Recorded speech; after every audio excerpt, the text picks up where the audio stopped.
Okay. We're live. I'm Alex Ezike from Brown Bag TV with the Dakar Foundation, and we're reporting to you live from the 2023 SIGGRAPH Conference. This wouldn't be possible without our generous sponsors, DLZ Creator and Sammy's Camera. And seated next to me is the man that also helped make this possible, the founder of the Dakar Foundation, Kevin Clark. Thank you, Alex. I want to thank so many people, but the real thank is to the apprentices that are working behind the cameras and in front of the cameras. Alex is one of the apprentices. We've got Garen, we've got Kayla, and we have a number of them that couldn't make it today. They were here on Monday. So we're working with the skeleton crew, but the apprenticeship program is everything that this program and this podcast should be focused on.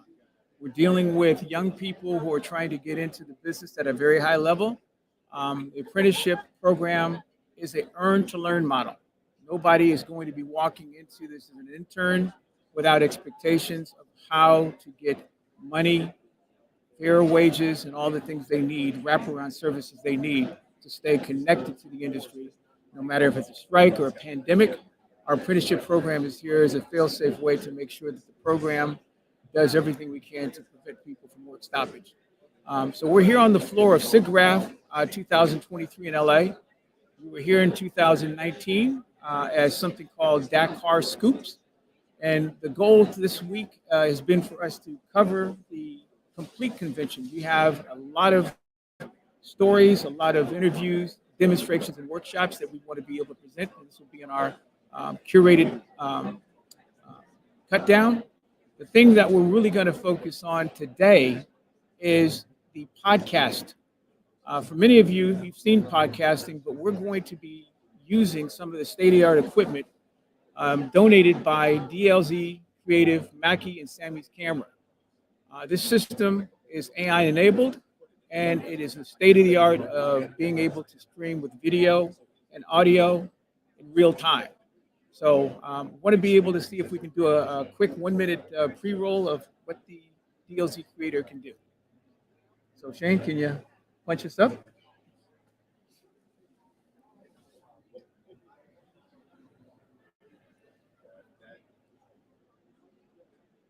And as we're waiting for that pre-roll, we have a group of people that are going to be coming on virtually. So in addition to the people that are here, we're going to be bringing people in live. So are we ready? Okay.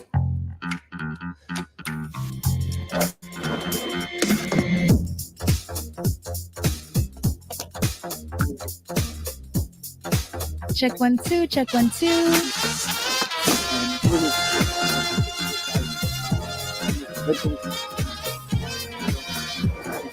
Welcome back. Let me introduce you to my new co-host, Elijah.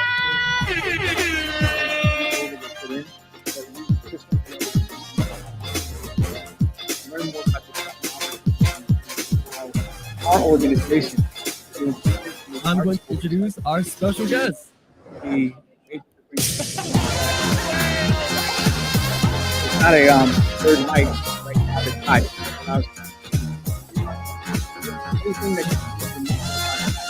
It is our 100th episode. Can you bring it? Can you bring him in? Okay, so we'll bring you on in about 3 minutes. Okay.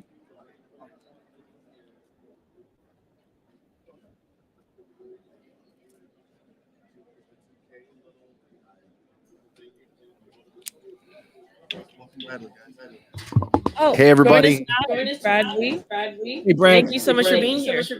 Hey, how are y'all? Can you hear me okay? Yes, we can. We can hear you and see Okay. you. Perfect. Good. All right. Yeah, we're super excited to be a part of this. Thank you for allowing us this opportunity. We're, trying to make podcasting available to everybody. So that's where kind of the whole idea about DLZ Creator is that you can get up and streaming quickly, no matter your skill level, from a beginner to a professional. We kind of bridge that gap. So it's good to see you using the equipment. Yeah, well, we really appreciate the tutorial on it. Again, this is the system that I believe everybody will themselves to get familiar with podcasting at their level. So, again, thanks, big ups for you and your team for helping us be able to figure this out. we're amateurs. But we absolutely understand how anybody can get into podcasting. I'll let Yeah, you. absolutely.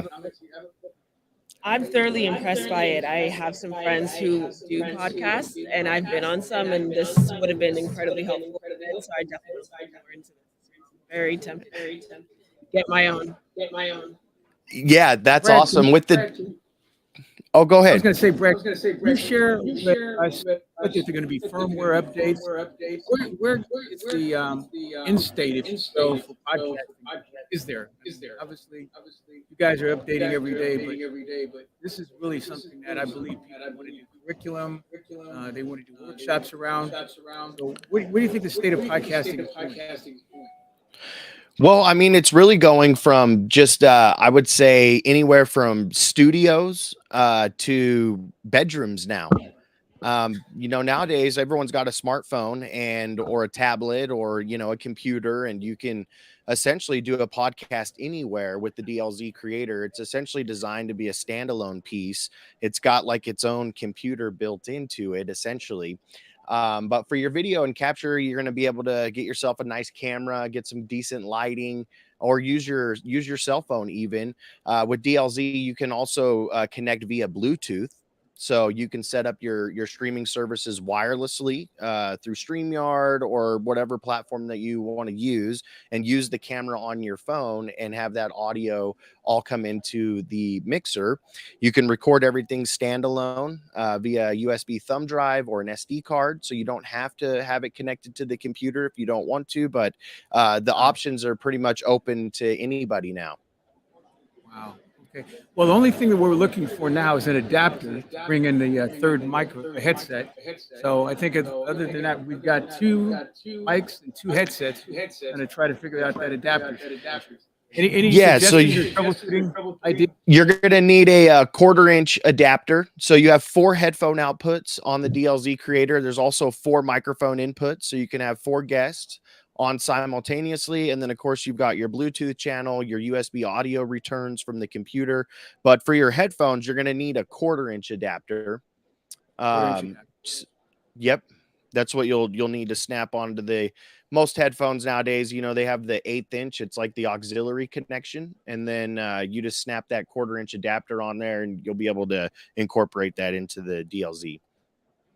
Thank you. So that's so much for troubleshooting. We got everything I think we need to do is and Kevin, you've got you guys have your gate on currently on the microphone, and if the microphone's a little bit further away from you, you got to actually have the mic a little bit closer to your mouth there to kind of help because the gate will kind of sound choppy, or you can adjust the gate to the threshold on there. Okay, to any prevent better? it from yep, that's much better. Yeah, it's All much right. better. Yep. Okay, well, we're learning by doing. So, all right. Yeah, well, absolutely. Thank you, And it's cool because the gate, especially that you're in a convention center right now, and I'm sure it's noisy all around you. You got people all around. The gate's going to help kind of block out that background noise, but only open up the audio when you speak into the microphone. So it really helps eliminate. That's so impressive. Yeah. Wow. Okay. There's a lot of cool tools in there. I mean, you've got a 3-band parametric EQ, high pass filter, you've got a compressor, a gate, a de-esser. Basically the tools that you would need to make your voice sound amazing. Wow. Okay. Well, Brad, thank you. I think we're getting ready to start the show now. We've got some of our guests arriving. So, okay. Again, thanks to Sammy's Camera and DL Creator. Yep. Thank you again. You could check out the Mackie DLZ at Sammy's Camera. Definitely go in and check it out for yourself. You can also get more information at Mackie TV at our YouTube channel or Mackie.com. So you guys enjoy the show. If you need anything, I'm just a call away. All right. Thank you, Brad. Brad. So much, Bradley. Take Okay. care. You bet. Have a good one. Bye. So, Alex, what we're going to do is I'm going to flip the chair to Val. Great. And we're going to be talking about StoryFile, and Val's going to be presenting tonight at SIGGRAPH about StoryFile and her story. Great. So, all right, I'm going to leave the chair, and we're going to bring in Val. Okay, Val, it's your turn.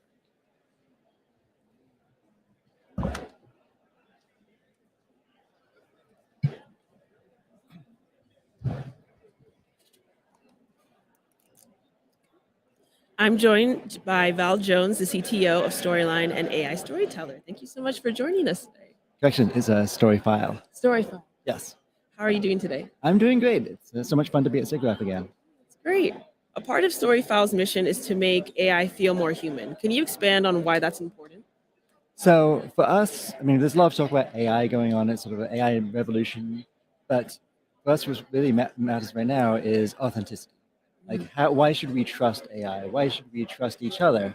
So for us, we're trying to put the human back in AI by basing it on real people. So if I want to make an interaction with you, we could actually interview you and get your stories, your life, your expertise, and then have an AI make that story reach many more people who you wouldn't reach otherwise. So someone could go to your website, ask a question, and find the best video would play back answering that question. So instead of you just talking to one person at a time, you could have conversations with hundreds or thousands of people. Wow, that's really cool. As AI is being integrated into the workspace, can you talk about your experience working with AI as a storyteller? What differences and enhancements have you come across? That's a really good question. I think the challenge of working with conversational AI is that the person who's really in control of where the story goes is not necessarily the content creator always, but it's also the person on the other end, the user. So it's what it is, where it goes next is really dependent on what questions you ask. But at the same time, you get much more engagement because if you are actively asking questions, you're not just passively watching a video, you're going to learn more, you're going to absorb more, you're going to be like really motivated, like, I'm having a personal connection here, I'm going to remember it. So for education, for onboarding, for also all sorts of applications, having that being active learning experiences sort of changes the entire ball game. Okay. What's an example of a good question to ask AI? A good question to ask AI. That depends on what you're talking to. We usually just start off with what's your story or what are you interested in, and go from there. And then based on that, we can use like generative AI, large language models to analyze your response and say, okay, where does this go next? Where does the story go? So say you were talking about SIGGRAPH, well, they might say, well, what's your favorite thing at SIGGRAPH? Mhm. And then from there, you could go into, well, what did you learn? You can go in all directions. Okay. What does being here at SIGGRAPH today mean to you, and what are you looking forward to most? Well, this is my 20th SIGGRAPH, so but I haven't been since before the pandemic. So Okay. Welcome for back. me, it's just it's an opportunity to come out, connect with people who I haven't necessarily seen in a few years. SIGGRAPH is a really unique place as far as the big sort of CG conferences because it combines so many people from so many different backgrounds. We have Mhm. artists coming here finding about how they can use the tools to do their job better, and then you have the academic research community also presenting their work. And there really is no other conference that combines those two things in one place. Okay. My next question for you is, for the other woman aspiring to enter this field, what advice could you give them based on your own experience? Um, it's all about connecting and finding good mentors, in my experience. So, like finding people who have done it can inspire you and give you advice. Like it can feel very lonely Mhm. when you're starting out, but there's some really great organizations. One of the ones that I found recently is something called Women in Voice, Women in which voice. is a online community of of women in AI voice spaces. That one's really good. There's some really good groups associated with here at SIGGRAPH. There's the Birds of the Feather, where You're the second person to mention that. yes, so there are groups with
a headset and have a conversation with her. Just ask questions, and she'll tell you her life story.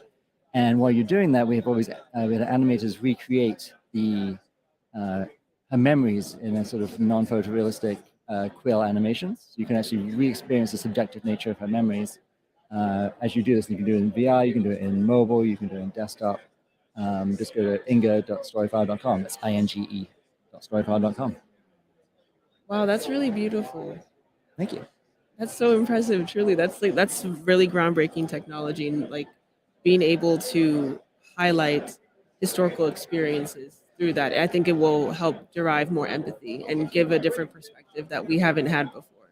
Yeah, part of our core principle at Storyfile is that every story matters. Mhm. So, I mean, yes, you could be a historical figure. I mean, tomorrow we're actually interviewing a 100-year-old veteran from World War II she was in the Coast Guard. Mhm. We've been talking about doing other projects with this organization here, maybe doing interviews around the Tuskegee Airmen and other people in World War II. But also at the same time, it doesn't have to be a historical figure. You could be interviewing your grandmother. You could be telling your own story. You could be interviewing your CEO or your new employees. So anyone could basically use these tools to spread their stories and interact with more people. Yeah, so the AI storytelling, it feels like a modern scribe. Yes. It's beautiful. It's very impressive. Thank you. Well, Val Jones, thank you so much for joining us today. Really appreciate it. Oh, this is fun. Thank you. Yeah, and I'm looking forward to your talk. So we'll see you there. Yeah, see you there. Thank you.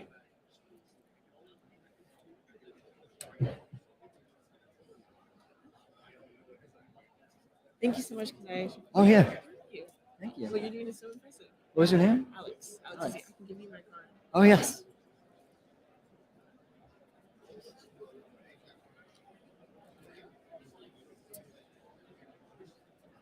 Cool. Screen right here. Okay. Thank you so much for joining us today. Yes. Really appreciate it. So where's this content going? I mean, there's a live version. There might be some digitized versions. Yeah, so we're live streaming right now, and then we're gonna post it again. It's gonna be on YouTube as well as the Dakar Foundation website. That looks good. Yeah, so that was us. We can get after it. Yeah, and then I Especially believe while Kevin they're can tell you more, but I understand it's gonna be on the Brown Bag Okay. TV. YouTube, and then Okay, great. Thank you. should I transition to mention? Should I transition to mention people on the floor, or? Yeah, well, just talk about that we're here at SIGGRAPH again, and that we can play a quick trailer, and then we'll go live with some of our people. Okay.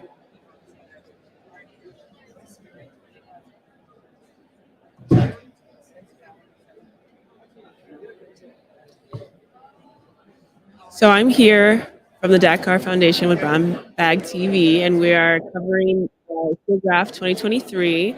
A lot of people are here. This is day 3. This ends on the 10th, this Thursday. So if you're around, please come by. The exhibition hall just opened. We have a lot of people coming in and out. We have plenty of talks happening. And we're going to show you a clip of what SIGGRAPH is all about. And then from there, we're going to show you what the exhibition hall looks like now that it's finally open.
Yeah. Yeah.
We're gonna pass it off to her.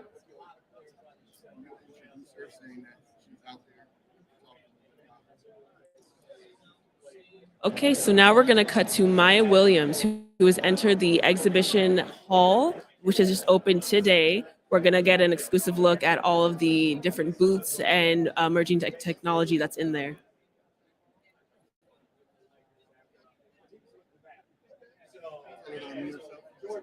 Maya, go ahead and unmute yourself.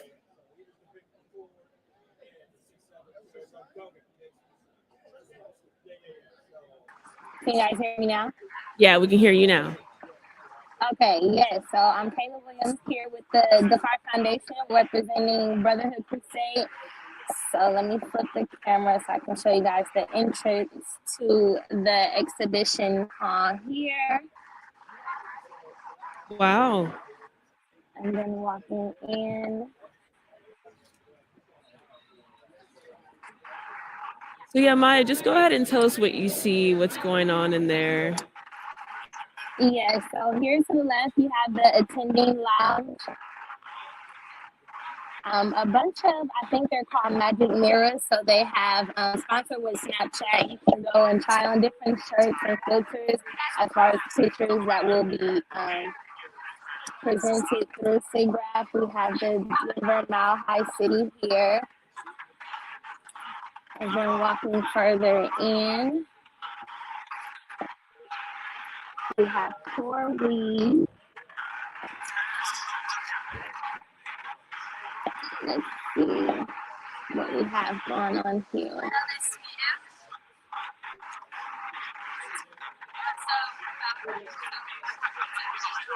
Can we get you to pick a booth and talk to an attendee about SIGGRAPH? Yeah, let's see if we can get something pretty interesting. I think this is cool here. They have a presentation going on. Excuse me.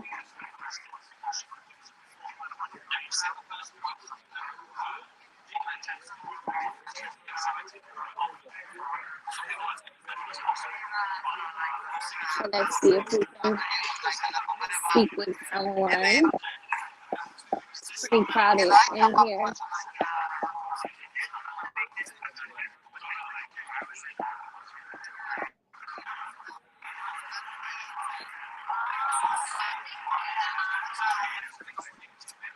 Good morning. Hi, if you want to do an interview, I'm here representing the Dakar Foundation. We have our live streaming going on. Yes. Go ahead and tell us about what you guys have going on here. Mm-hmm.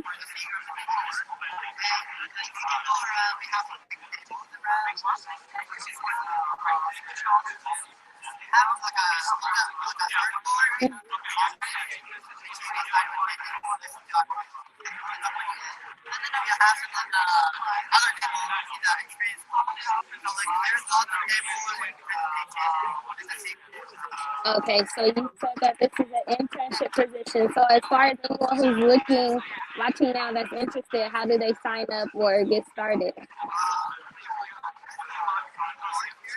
Okay.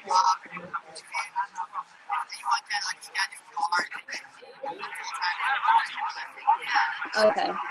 Okay. Well, thank you for your time.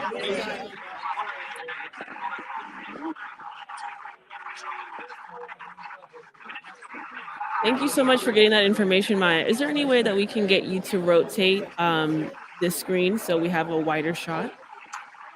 Yes, let's see. Perfect. How's Thank you this? so much. Yeah, that's a lot Okay. better. Okay.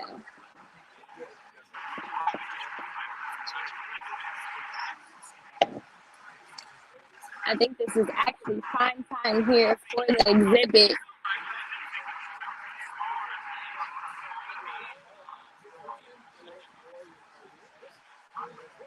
Yeah, that booth with the blue screen. Can you walk over there and so we can get a better shot of what's Yes. going on? Thank you.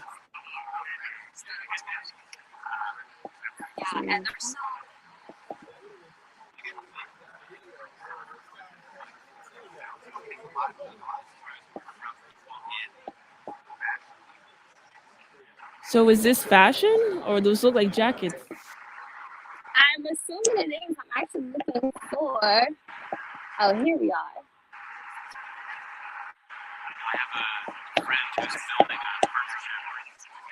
Let's see what they have going on. Hi, I'm good. How are you? I'm here with the Car Foundation. We're doing a live streaming right now. Would you mind just giving us a view of what's going on here?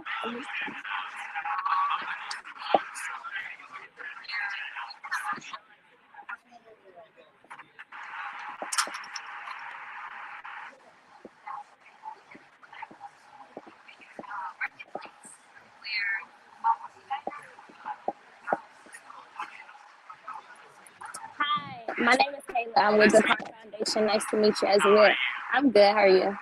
So we're doing a live streaming now. Would you mind kind of just explaining what you guys have going on with the virtual fashion?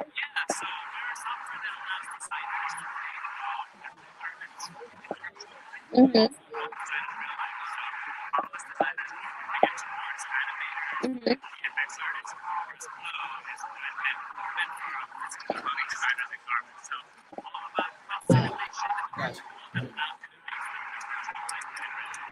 Oh, that's nice. That's nice.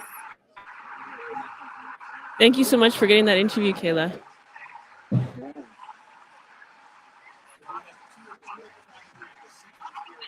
Let's see what else we have.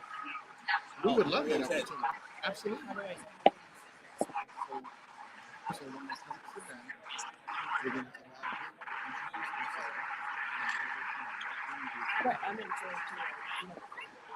introduce yourself. I think this is a part of graphic design and film.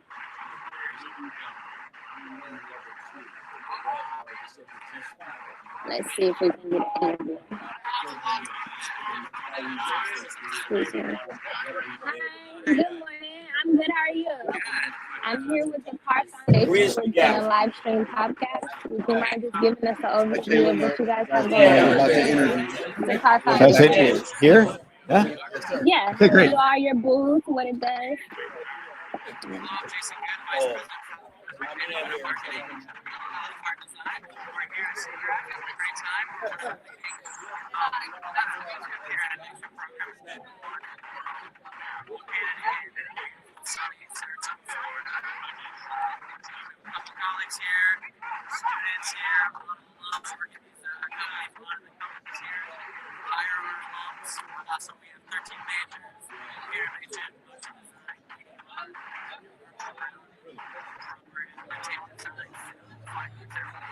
Oh.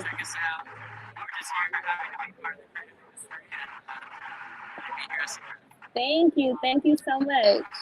Hi, we have our next round of interviewers, so we're gonna Okay. focus on them. But thank you so much. We'll come back to you to see more of what's going Okay. on in the exhibition. Okay. All right, thank you, Kayla.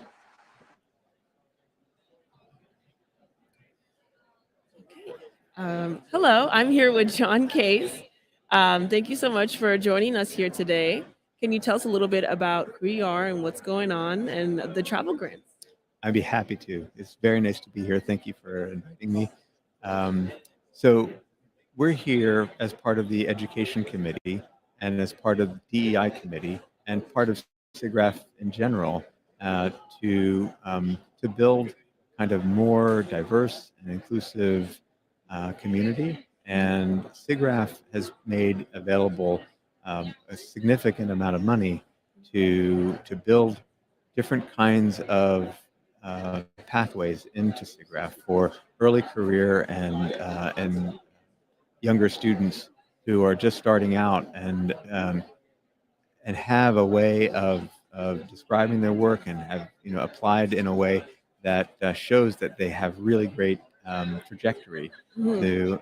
to contribute to the future of computer graphics and interactive techniques. So the fund that is set up basically creates money that will allow us to give um, travel support and full conference passes to select individuals who apply to the grant program. There's a process, the selection process that goes through. There's a committee that looks through all of the applications and then chooses the ones who rise to the top, basically. And these are from underserved communities primarily.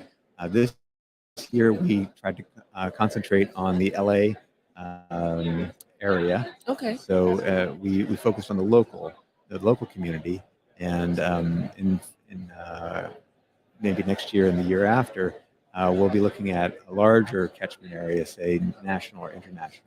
So we're really excited about seeing our early career individuals coming in, and this is the first time some of them have been at SIGGRAPH, and for others, they were here maybe as student volunteers, Oh, great. but they didn't necessarily have the financial wherewithal to Mhm. come back and continue to experience, continue to grow their own skills, their own experiences here in the SIGGRAPH community.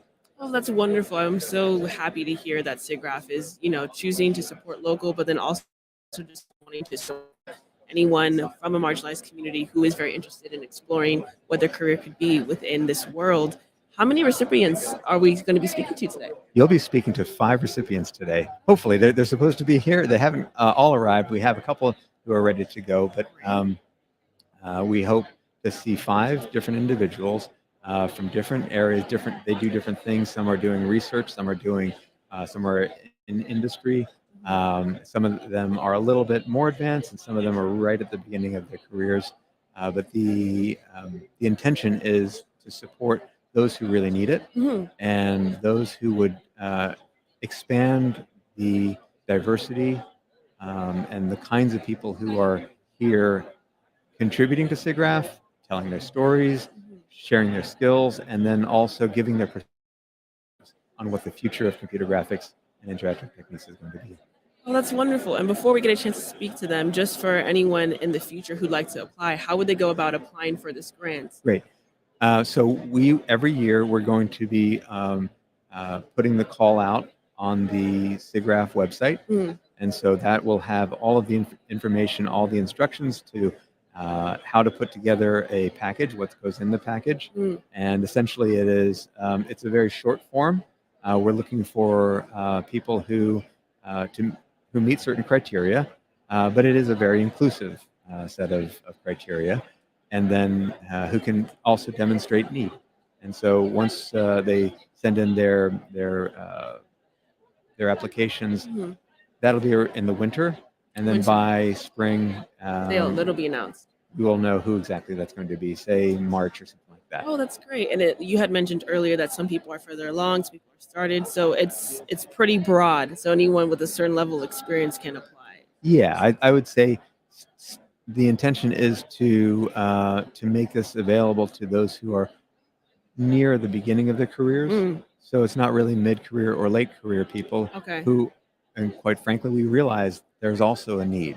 Hmm. The challenge for us is that the need is great, and the resources are finite, Okay. but we are doing our very best to bring in a really diverse set of jurors as well, who are mindful of what's needed and who can advocate for those students and those early career professionals who really deserve to be here.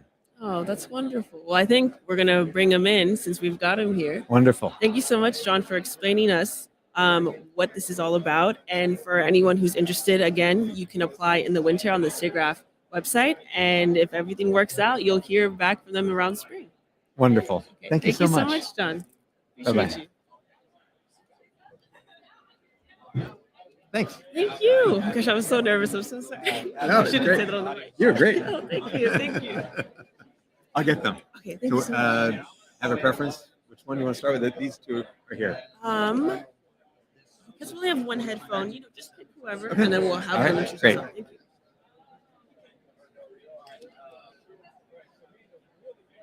Shane, I opted to do one at a time since we only have one headphone. Is that fine?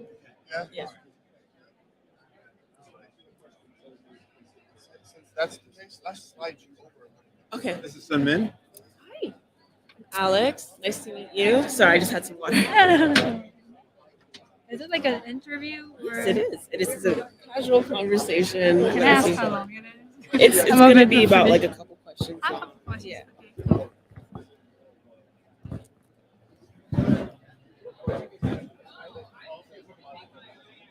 And then you want to speak into this. And then this is the camera we'll be looking Oh, at. All right. And then you can also look at me too. So whatever you're comfortable with. All right. Okay. Well, hello. I'm here with Sunmin, and she is one of the recipients of the travel grant. You want to go ahead and introduce yourself? Okay. Hi, I'm Sunmin, and I'm a third year PhD student at South.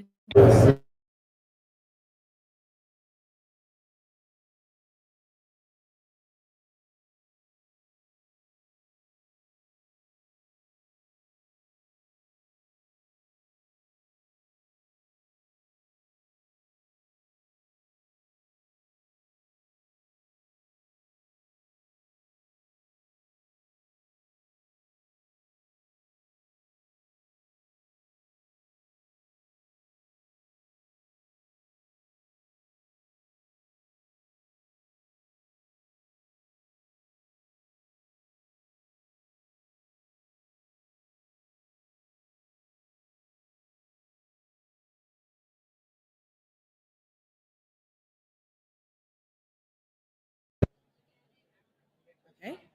Okay, we're back. Okay, so I'm here with Sunmin. You want to go ahead and introduce yourself? Yeah. Hi, I'm Sunmin Lee from Seoul National University. I'm a third year PhD student, majoring computer graphics, of course, and inside it, I'm mostly interested in character animation, especially like how to understand human movements and how to synthesize them. Oh, wow. Yeah, so I feel really honored to be here. So I'm Yes. sorry, you said you're from Seoul. Yeah. Oh, that's great. We Yeah. were told it was local, so you're coming from South Korea. Oh, actually, I'm doing an intern near the Bay Area, so I came from there. Okay. That's very cool. Congratulations. All very, very impressive. So you're saying that you're interested in animation and computer design in the sense of studying human movements. Mhm. So is that similar to like when we see actors with the dots on their face for CGI? Is that kind of what you're doing, or is it a little bit different? Oh yeah, that's a very good question. So there's many process in making human movements, Mhm. right? So from the markers to the process motion, and then after that, there's a lot of things to do after that also. Mm. So I'm very much into different inputs, as, for example, from markers or from VR sensors or other sensors or from videos or whatever. So that's one input modality. And the other thing is like, if we have the motion data, what can we do? Okay. Yeah, that's also the other part I'm interested in. Okay. If we could have you speak a little bit closer to the mic, you're saying really important things. Oh, right. So markers, for anyone who doesn't know at home, are markers little dots that we're talking about, or what does that look like? Yeah, that's a small dots you the put small on dots, when you're okay. tracking. And what was the other thing that you mentioned? So for example, let's say you wear a VR headset, Yes. and then there's inside it there's sensors like that tracks your position, velocity, things like that. and that's very sparse input. But from that, we can sort of track the user motion. That's one thing I'm also very into. Okay, so does that play into the data you were talking about? Hmm. Okay, interesting. So what do you do with that data? Does that help inform the design of human movement? Yeah. So um, from those sensors, Mhm. we try to replicate your motions. That's like one thing to really track, like understand what you're doing. Mhm. That's like one thing. And after getting those data sets, the other thing is like, what can we do? Like, can we automatically generate a different variations, or can we make you to a total different character? Mm. Can you be a different avatar or something like that? So let me ask you this, because you're into animation. Are you familiar with Love, Death, and Robots? I've heard of it. I didn't watch it. Oh, you haven't watched it? Yeah, Okay. it's on my like wish They- list. They had. I was to going to do. ask you. They had a really impressive episode where it is all animation, but it looks like reality, Oh. and it's called Hibaro. It's from the most recent season. Oh. So I would recommend that. Yeah, but I thanks, feel like thanks. what you're talking about goes into that, because watching it, one, it's so beautiful, but at the same time, you're like, are these humans? Is this animated? The veil becomes incredibly thin. You're not too sure. Mhm. So that kind of sounds like what you're aiming to do. Yeah. I wanted to ask you, how were you awarded the travel grant? Um, Do you have a feeling why you were chosen? Or well, I kind of said that I've been here. I'm really into computer graphics and my enthusiasm, and Mhm. plus, it's my first time that I'm presenting my paper, and I needed there were some funding issues, so Mm. that was probably the Okay. reason. Okay, and so why is attending SIGGRAPH important to you? To me, oh, well, I feel like it's really a big part of doing research in computer graphics, because there are so many things you can take away. Like I usually go to technical paper sessions. That's a really good way to gain insight about the recent researches. And also, there's so many people coming, not only from the technical paper sessions, but also the artists, VFX, and everybody's coming. So that's really inspiring to me. Yeah, and it's a great opportunity to know people as well. Oh, okay. Yeah, you know what? A lot of people have mentioned networking and meeting people, and the connections that you make here, they kind of set you up for another step in your career. It's really good. That's great. So, what have you experienced so far at SIGGRAPH? How long have you been here today? Are we your first stop, or have you gotten a chance to look around No, already? I went to a keynote this morning. Oh, great. By Jensen Wang, and also the award sessions. So okay, that okay. was great. Is there a reason that you wanted to see Jensen One specifically? Because I'm curious what they're doing. Okay. Because they're doing a lot of investment in research also, so I'm curious what they're really into. Okay. And is that in relation to computer graphics? Yeah, Okay, sure. okay. Great. There's a lot of relationship, I think. Oh, that's great. I mean, you seem really excited to be here, and like this seems right up your alley. So I'm happy that you're getting that experience. Is there something that you'll be taking back home from this, do you think? Yeah, as I mentioned, like all the network knowledge, like meeting people, and also I really get a lot of inspirations, like even from part that I'm not involved, like some other something I didn't expect. So that's a lot of takeaways I can. That's great. Well, I'm so happy that you're able to have this opportunity, and that SIGGRAPH, has programs like this. So people who are aspiring, just like you, to advance their careers and learn more have these resources that SIGGRAPH provides. Well, thank you so much, or Kamsahamnida. Thank you for joining us today. Yeah, thank you very much. And I hope that you have a great rest of SIGGRAPH. Yeah, thank you. If you could bring over the next recipient, we'd love to talk to you. All right, I'll bring Thank to you. Thank you. You did a great job. I was like, No, you were good. Great. is it okay? Yeah, that was I awesome. hope it was worth it. It was. All Thank right, you. Thank you. Thank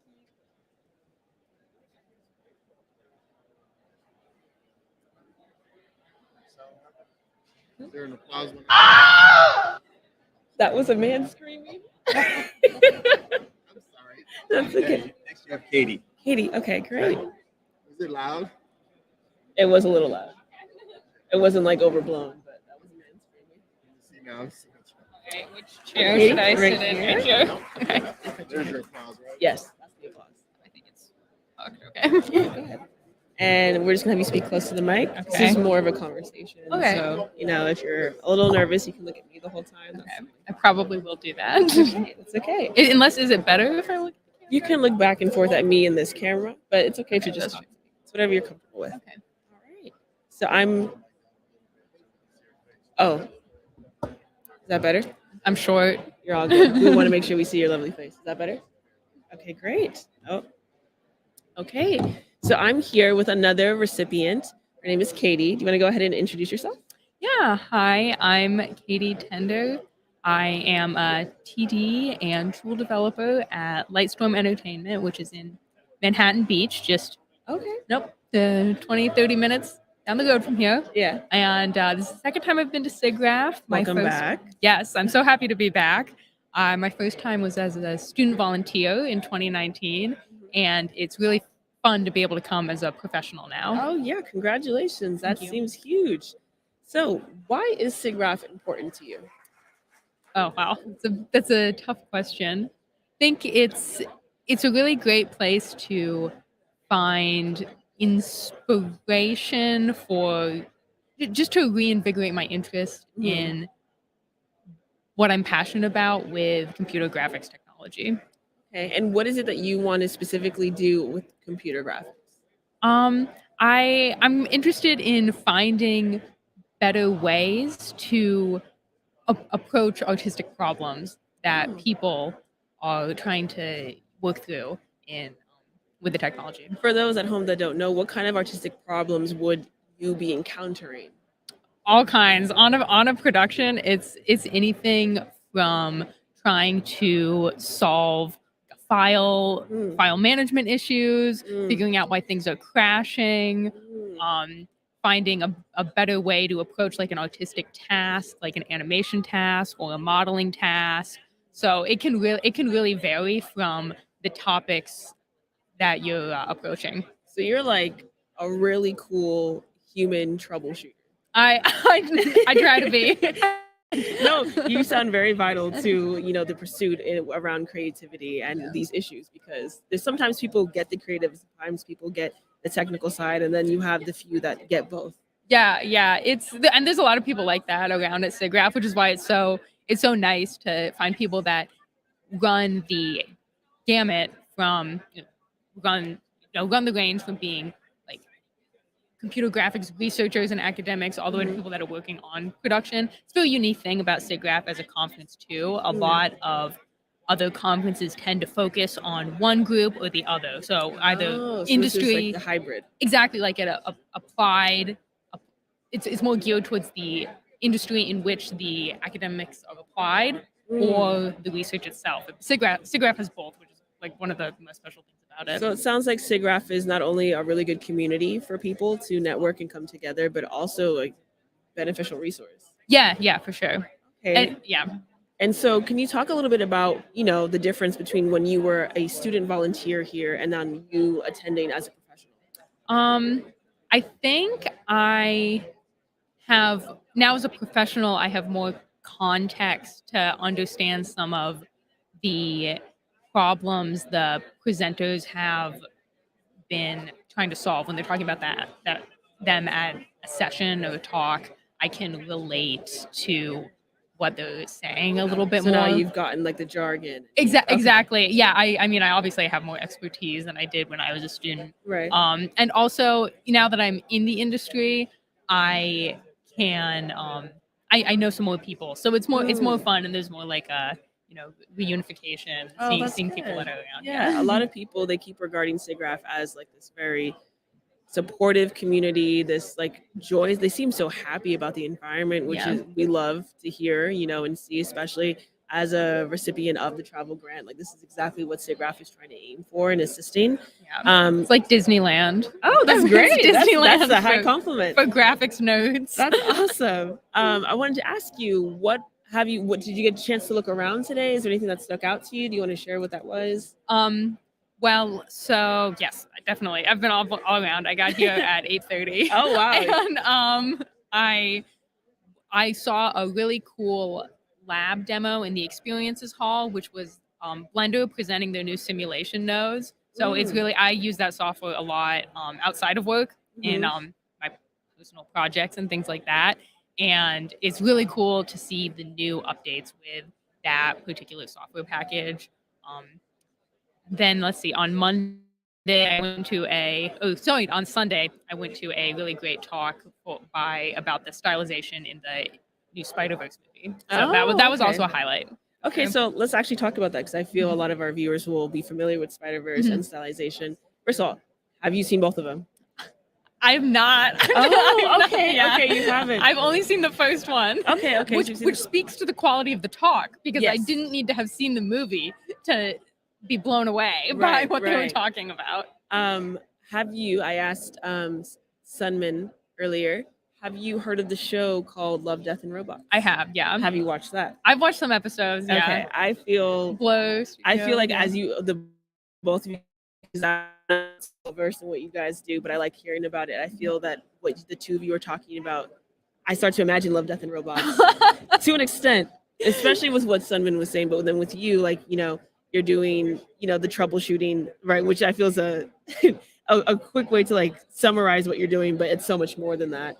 I think that is probably shows like Love, Death, and Robots is like a really good example of these two worlds coming together because there's so much like technicality behind it. You know, like it's more than just drawing. Yeah, and I for do sure. love seeing how the fusion comes together. Yeah, you bring up such an interesting point that it's so amazing that so much of what is happening at SIGGRAPH is all towards producing just one frame of on a screen, or sometimes even in the real world. But it's like really kind of remarkable how all at the end of the day it's just like pictures playing really fast. Yeah. I like to watch little breakdowns, so I totally get what you're talking. This I can keep up with. I did want to ask you. You mentioned earlier models.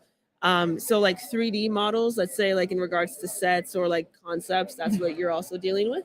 No, not so much. So it's hard to say in a specific, it's hard to say succinctly, but a lot of what I deal with is in virtual production, which is a newer way of approaching filmmaking that involves being able to, in real time, for the director and the creatives on the project, interact both with live performers and with the CG environment. So there's a lot of behind the scenes work that goes into setting that process up for them. And modeling is one part of it, obviously, because we have, at work we have art teams and environment teams, but I don't really work in that area. Okay, got it. Okay, thank you for clarifying no that. problem. As you were talking about that, what came to mind were things like The Mandalorian, I think. Yeah, a little bit of like that. Like they're really there, but then there's another aspect. Yeah, that's a perfect example where they have the LED screens so that you can get realistic lighting on the characters. Yeah. That's really cool. So what is one thing or a couple things that you're hoping to take back with you today from SIGGRAPH, as you continue to pursue your career? Yes. I'm hoping to take back some hands-on tips and the things that I can learn about using some of the software packages and also some new ways of approaching problems. Oh, okay, great. And then lastly, before we let you go to enjoy the rest of this, as a woman in the field that you are pursuing, do you feel supported? Do you feel like encouraged? Do you feel like there's a community? And is there any advice you would give to young women who are also trying to pursue this? Yeah, so I do feel supported both at my company and by the wider graphics community. One thing that's really good about computer graphics is that people are into it because they're really passionate about it. And I think it makes it it makes it a lot easier to connect to people that have a very different life background than you do, because you have this really strong connection that you really love CG technology. So I feel very fortunate in that way. My advice for younger women in particular trying to, or anyone really trying to get into this industry, but particularly younger women, is to be assured in what you know, and like think about the years of experience you have either working either from the art side or the engineering side, and draw on that and be confident. Confident, It's yes. such cliche advice, but that's No, it's that's what important I've had to advice. work on Yeah. the most. That's wonderful, and it's always great that you're working on that. We asked a couple other people the same question, and the one that they keep honing in on is confidence. Yeah. So that's great. I love that. Because Well, there's always a new thing that you can know. I mean, like, look Right. around here, that you're never gonna know everything. No This one's is ever true. gonna know Yeah. everything. Yeah, so. be willing to be open into learning, so that you can be more confident in what Right. you're trying to pursue. Right. Well, that's wonderful. Thank you so much, Yeah, Katie. thank you. We totally appreciate your time, and congratulations again. Yes, thank you. I hope you enjoy the rest of SIGGRAPH. I will. I will. Thank you. That was awesome. Thank you. Congratulations. No, I you were bumped. awesome. I bumped the You mic. were good. I You was were doing good. this. No, I you were talk good. with my hands. I mean, so you much. heard, so like it wasn't. It really just hones in on our voices, which is Okay, good. Yeah. Okay, Well, you good. did awesome. Thank you Thank so you. much, Katie. Yeah. Have a good one. Have a good rest of your Bye. day. It was a good interview. Oh, good. I'm trying to not look at my phone as much.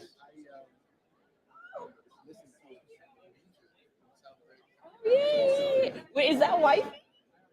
Oh yeah, I'm sorry. I was like wondering what you said. Oh, look, I love Here love. goes. What a beautiful baby. I'm Alex, but yes. No, you're good. You're good. Yeah, I was like, huh? Alara? We interviewed her yesterday. Yeah, she's good. Yeah, we're interviewing the recipients now.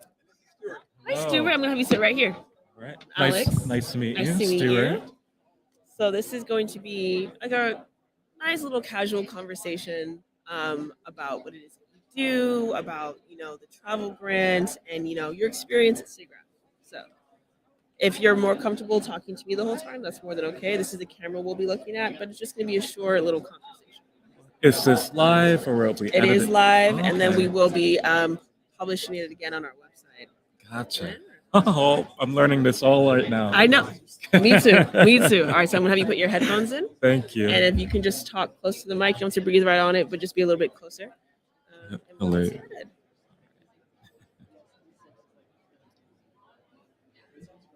Okay, we're joined by our next recipient, Stuart. Stuart, go ahead and introduce yourself. Thank you, Alex. My name is Stuart Gray III.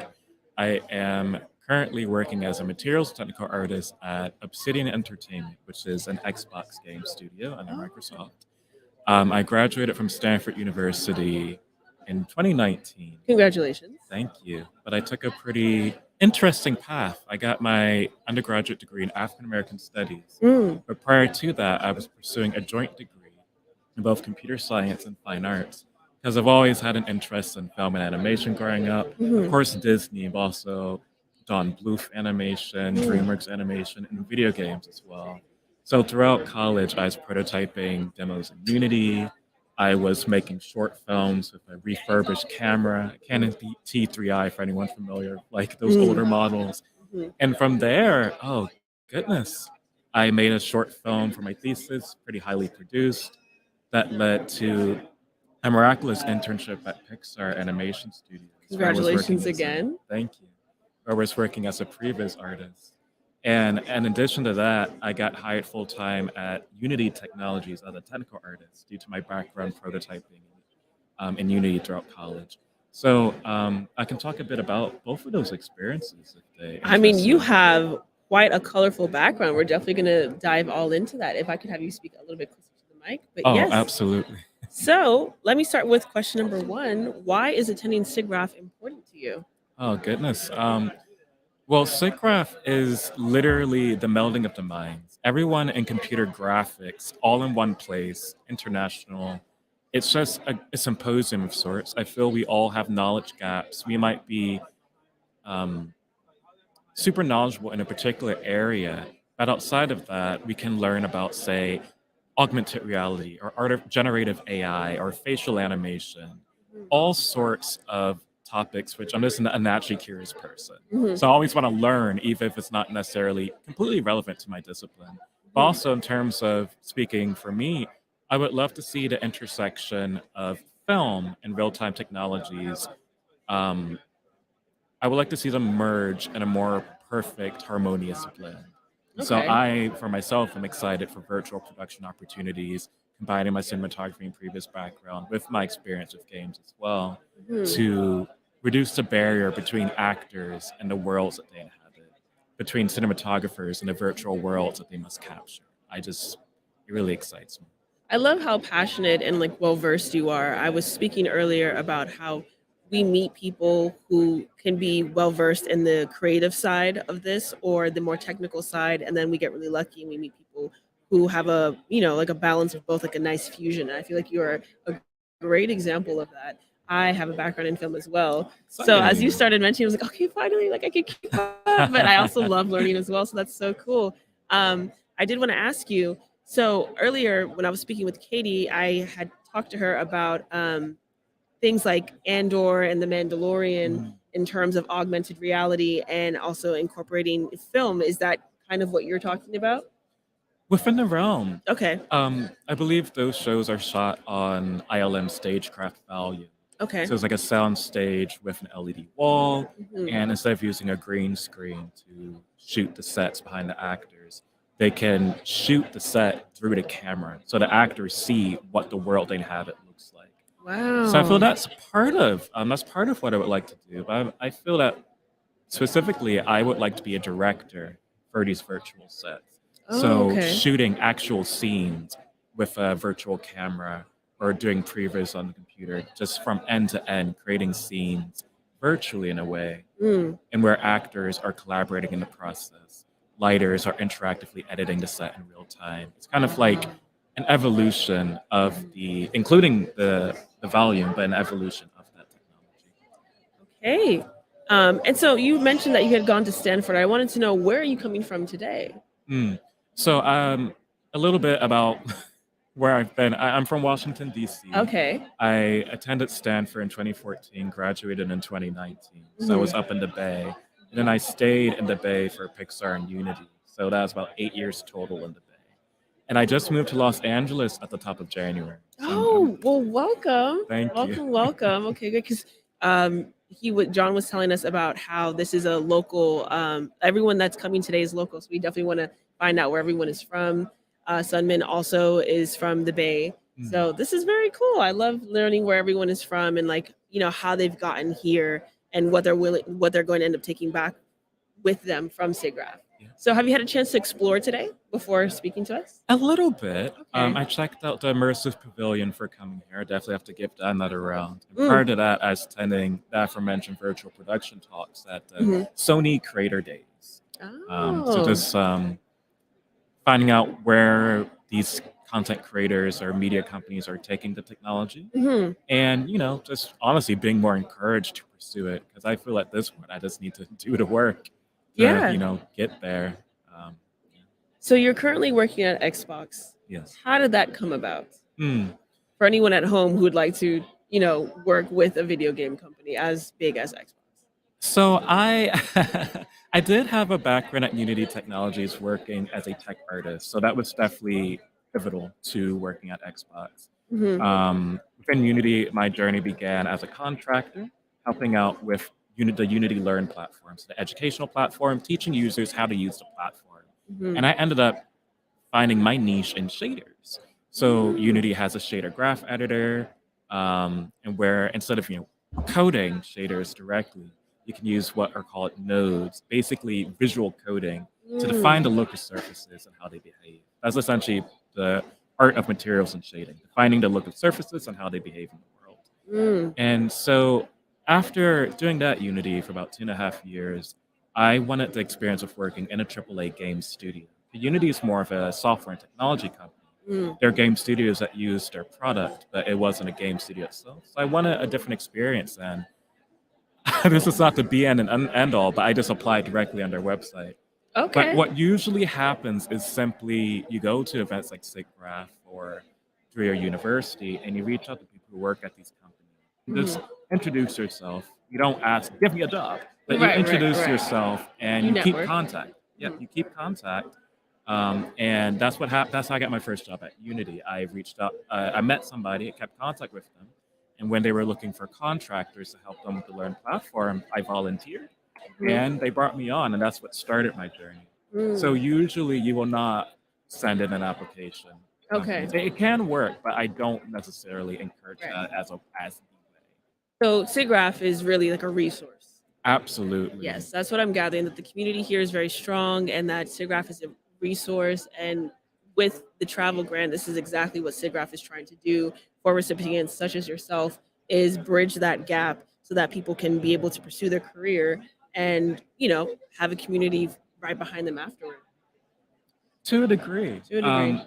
I'm personally very stringent on the word community. Okay. But community can be whoever you interact with and form a connection with. Okay. That might not be everyone that you encounter at the conference, but that could be one or two people who can be your community, the people who support you. Mm. And lastly, what is something that you're looking forward to taking back with you today from SIGGRAPH as you continue to pursue your career? I'm just feeling more encouraged to pursue my vision as an independent director when it comes to film, tying those to real-time technologies and kind of paving, not necessarily paving, but helping define this new medium when it comes to filmmaking, film and real-time technologies, the blend of them, helping define that. I'm feeling more encouraged to do that and just motivated primarily, I'd say. I'm feeling motivated at this conference. That's wonderful. That's wonderful. So many people here have such positive experiences when they talk about attending and, coming back again and again and again. Well, go ahead, Stuart Gray. We're going to be looking out for your name, when you are the director that you want to be. And maybe you'll start a cinematographer, but we'll be on the lookout for you. And thank you so much for your time today. Thank you. Really appreciate it. It was awesome. Stuart, can I give you my card? Sure. Oh gosh, I thought I lost my. There's also some information I skipped out on, probably very important to note. In 2019, I volunteered at SIGGRAPH, and that kind of helped with the Pixar opportunity. Oh, okay. John had touched upon that some of the recipients are both, they volunteered, and now they've metamorphosized in their career. I wanted to give this to you. I'm a screenwriter. I've taken, and I really enjoyed it, and I would be open to exploring it again. I don't, storytelling via video games. Yes. I really enjoyed that class, and the process is very similar. I've come to find out. So, with you working at Xbox, I would just like to pick your brain more a little bit about what that experience is like. But absolutely, I want you to enjoy your time here. Thank you. And here, I'll take a picture of this. Do you have LinkedIn? I do. So This link should actually take you right to my LinkedIn. Oh, look at that. It works if you're signed in, but if you're not signed in, it creates Okay, great. Well, I'll take a picture of that and I'll click the link later. But thank you so much for your time. Thank you. Stuart. Nice to meet you. Yeah, nice to meet you. Thank you. Yeah, you were awesome. You're natural. Is this our last?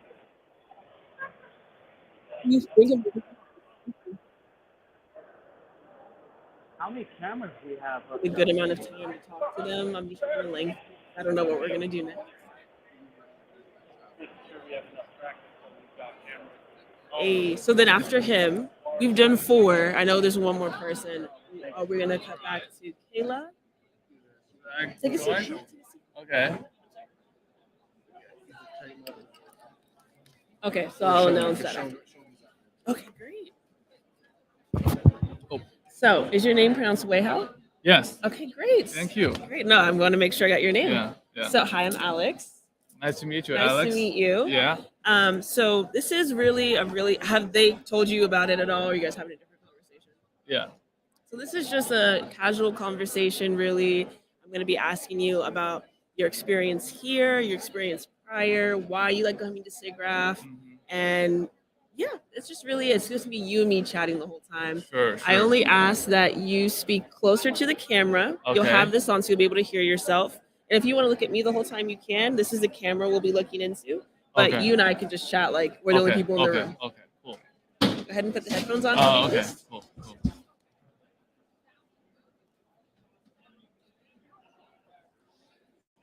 Okay. Hello, everyone. I'm here with another recipient of the travel grant. This is Weihao. Go ahead and introduce yourself. Hello, everybody. I'm Wei Hao Chiu. I'm from China, and I'm currently a PhD student in University of California, Santa Barbara.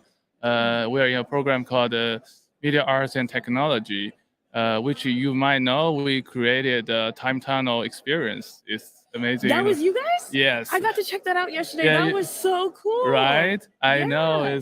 We spent like months to develop it, That's and so many artists impressive. is involved. So Oh, well, congratulations. That's Yeah, amazing. thank you, I have yeah. every, and I really want to go back there today because I was in there just looking at everything. I was so amazed. So that was you guys. That was your Yeah. program. That's Thank so you. impressive. Thank you for saying that. It's also like it never repeats. So we were like when we developed this in the lab, we were Mhm. like spending hours just watching it always evolving, and it surprised us.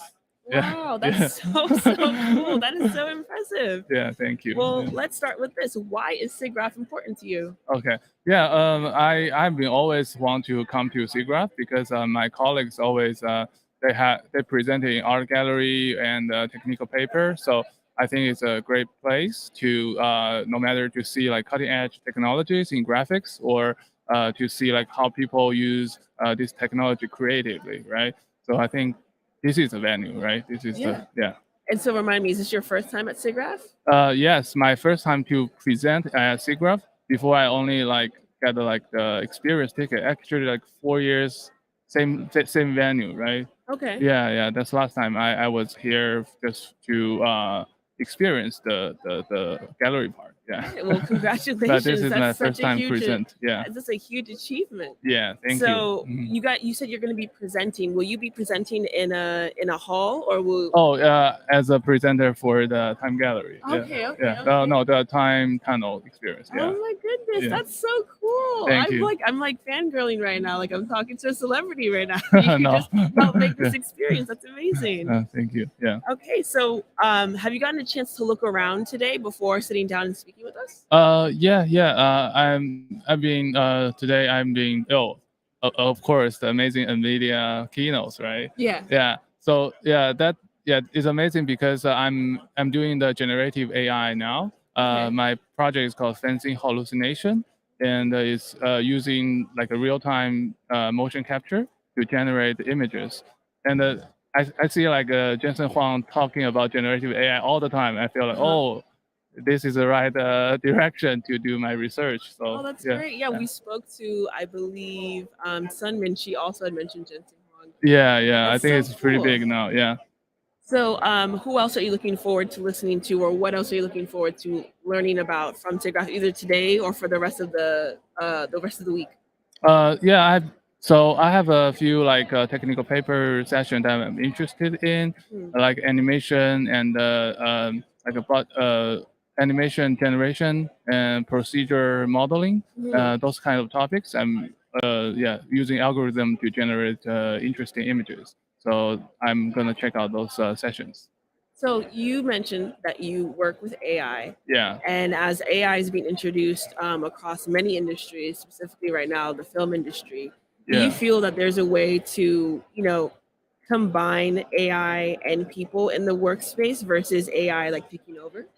Of course, I don't want AI to take over. Yeah, because humanity is the most valuable thing, right? Mhm. So yeah, actually, that's my research about.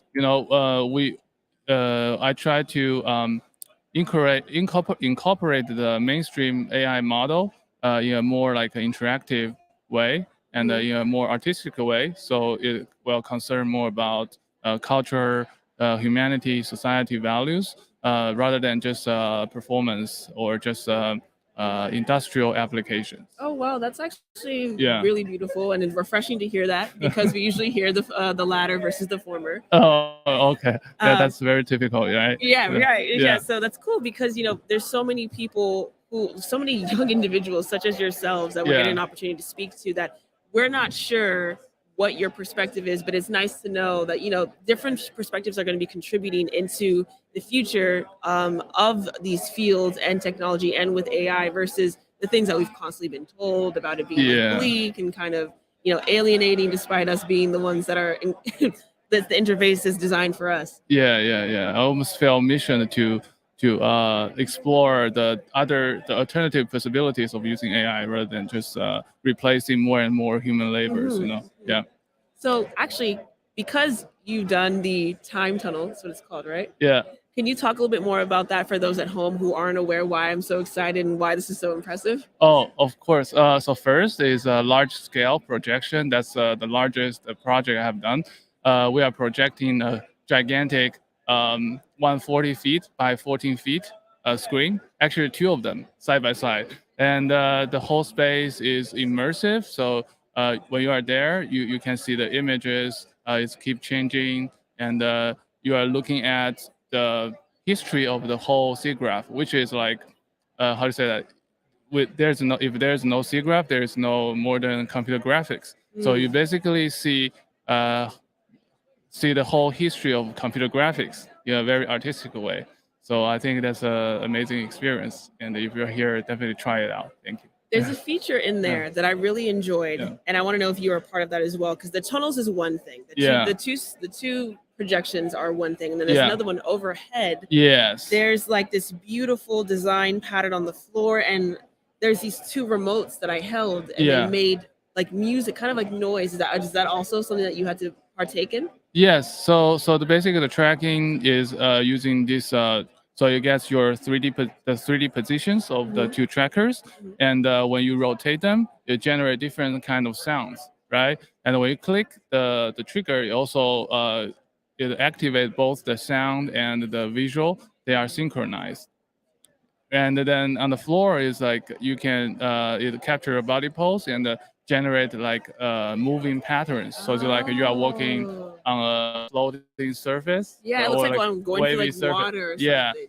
Yeah. So basically everything is unified as an experience. So yeah, and a lot of people, it was incredibly interactive, and everyone, there's a game as well that everyone got into, which was really fun. Yes. So I can see you spend a lot of time there. Yeah. I mean, it was so amazing. We went after yesterday's recording, so that's really cool. That I get to see The recording. Yeah, they record like two performers in the space. Oh, okay. I haven't seen that, so I'll have to go back. Oh yeah, okay. Yeah. That's so cool. Okay, well, is there anything else you'd like to say? For anyone who's trying to pursue this field, any advice you'd like to give? I don't know if I'm like a expert. I mean, experienced enough to give the. You are successful so far. Oh, okay. So I would say follow your passion, right? Because I started as a computer scientist, and then in my graduate school, I switched to this media arts and technology program. And I'm using the technology in a very creative way, which that's what I'm passionate about. So like looking back to the past, I feel like if I don't have this passion, I wouldn't go this far, right? So I think, believe in your passion, believe in your dream. That's the best way to live. Oh, that's wonderful. Well, thank you so much for your time, Wei Hao. I want to let you get back to SIGGRAPH and enjoy yourself. All right. Thank you so much. Thank you. Thank you. Yeah. Wei Hao, question. Okay. I'm going to try to be really brave right now. Yeah. Okay. 你会说普通话吗? Oh, yes. Okay, good. I've been practicing Mandarin. Okay. So when you said you were from China, I was like, okay, let me try. Okay, cool. So I said that right? That was good? Yeah, that's amazing. Yeah. Okay, yeah, I want to... And you pronounce my name very well. Yeah, and then is it Key? It's actually Cho. Cho? Oh, yeah. Cho. Okay, so that I know the Q is spelled like Key, right? Okay, like yeah, sorry. Well, dang. I was doing well so far, and then Cho, you did say that at the end, Cho. Okay, very cool. Okay. And then, okay, so if I said, do you speak Mandarin, what would you say? Huh? How would you respond in Mandarin? I can speak Mandarin too. No, I know. I'm asking you. How would you respond to me when I ask you that? So 你会说普通话吗? 我会. Okay. Oh yeah, 不会. That's right. 我会, 对. Okay. Then ask me how much Mandarin I speak. 你的普通话怎么样? 一点. 一点点. Yeah. So. Yeah. Just that much. And then I would say, if I'm American, I would say, 我 wish no. You can say English. 美国人. I'm trying to say American. Say 美国人. 美国人. Okay. 我是美国人. 我是美国人. Okay, good. Okay, I gotta keep practicing. It's already pretty good. Thank you so much. Can I take a picture of your badge? I would love to connect with you on LinkedIn. That is so cool. And congratulations again. That's yeah, awesome. they didn't put a contributor here. But Unfortunately. you have this though. You're the only person I've seen with this. Yeah. So you're a big deal. But thank you so much. And I'm wishing you all the best. Okay. And enjoy your time here. Yeah. Are you here just for interview or? Yeah. So yesterday we were here, and today is my last day. So we were interviewing people here today. Yeah. So and then I'll look around when my day is over. Okay. Yeah. You should check it out. Yeah. All right. Thank you so much. Yeah. Nice talking to you. Yeah, of course. Take care. So do you want to sit here? So we're gonna just do one person at a time. So right now. He needs to use the bathroom. Huh? Just 5 minutes. Okay. Yeah. All right. So we're gonna there's only 2 working heads. Right. So we're going to bring on our next guest. This is a guy who's in the business of virtual effects and virtual tools. I'm going to have him sit where I'm sitting. You're going to sit where I'm sitting, but I'm going to have him on, and then he's going to talk a little bit about his projects and the things he does with young people. So without further ado, I want to introduce Alton Glass. Put the headset on.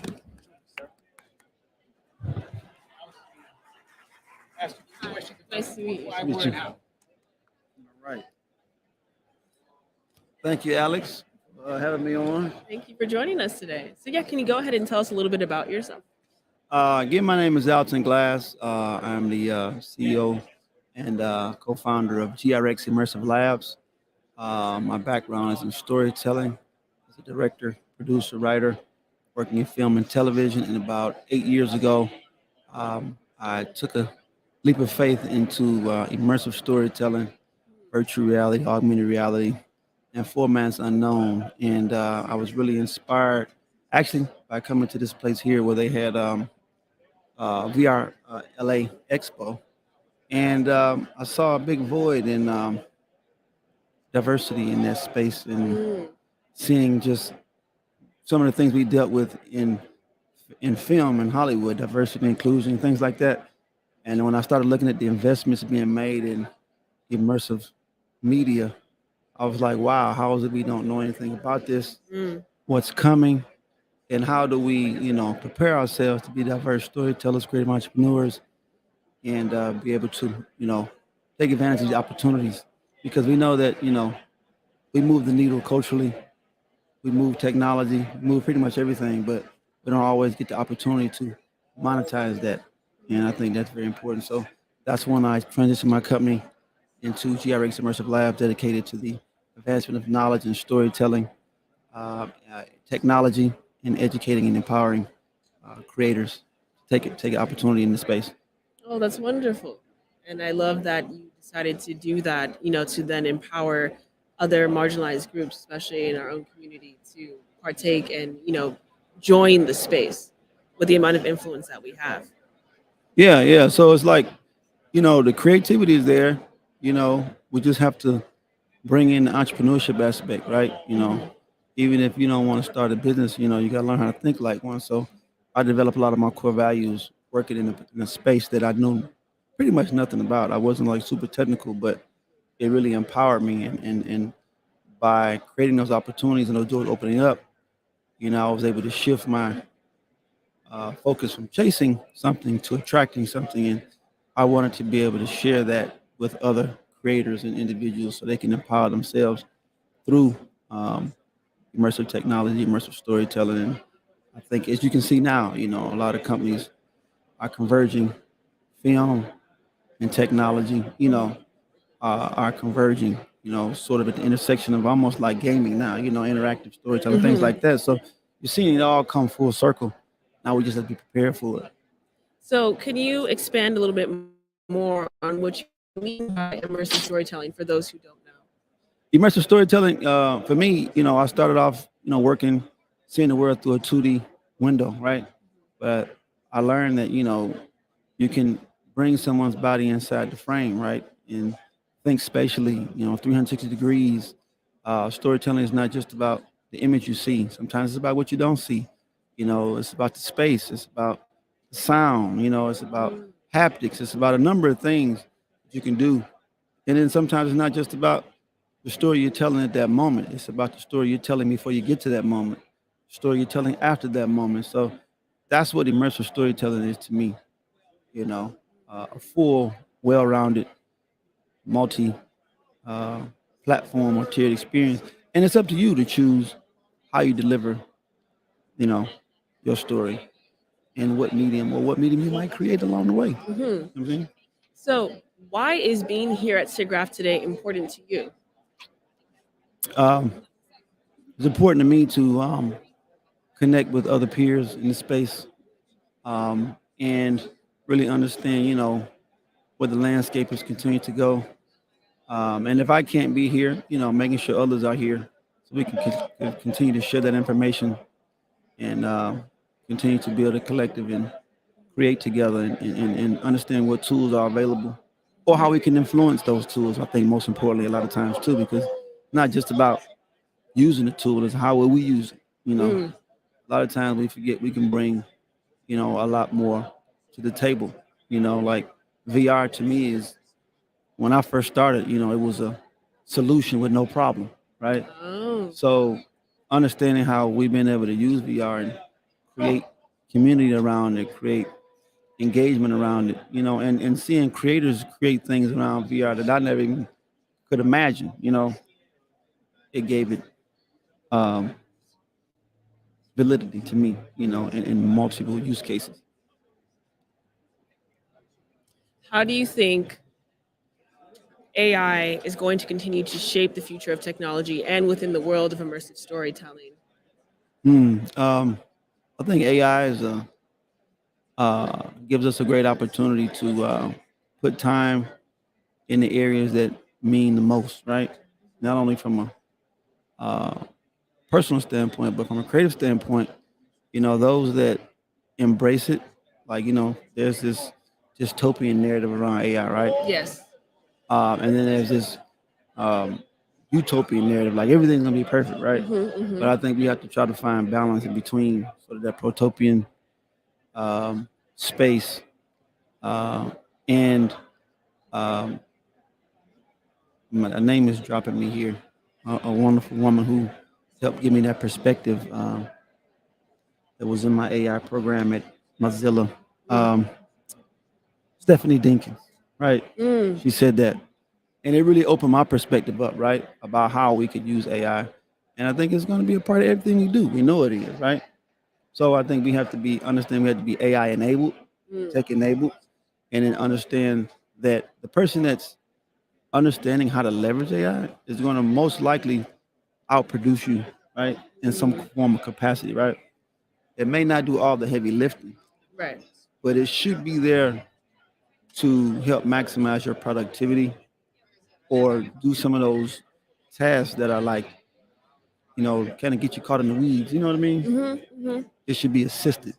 Okay, so it should be like an integration within the workforce to help Yeah, assist you, but not correct. take Yeah, over. yeah. I mean, if you're letting it do all the work for you, then you're really just taking somebody else's work at the end of the day. hmm Now, Which is what some people are worried about as, AI is getting augmented into search engines and things correct. Now, what we forget though too is, as filmmakers, creative storytellers, you're always inspired by something anyway. Yes. As a storyteller, I'm going to come up looking at Spike Lee movies, different movies, and I'm going to pull my looks from those movies and say, "Hey, team, I'm going for something like this," right?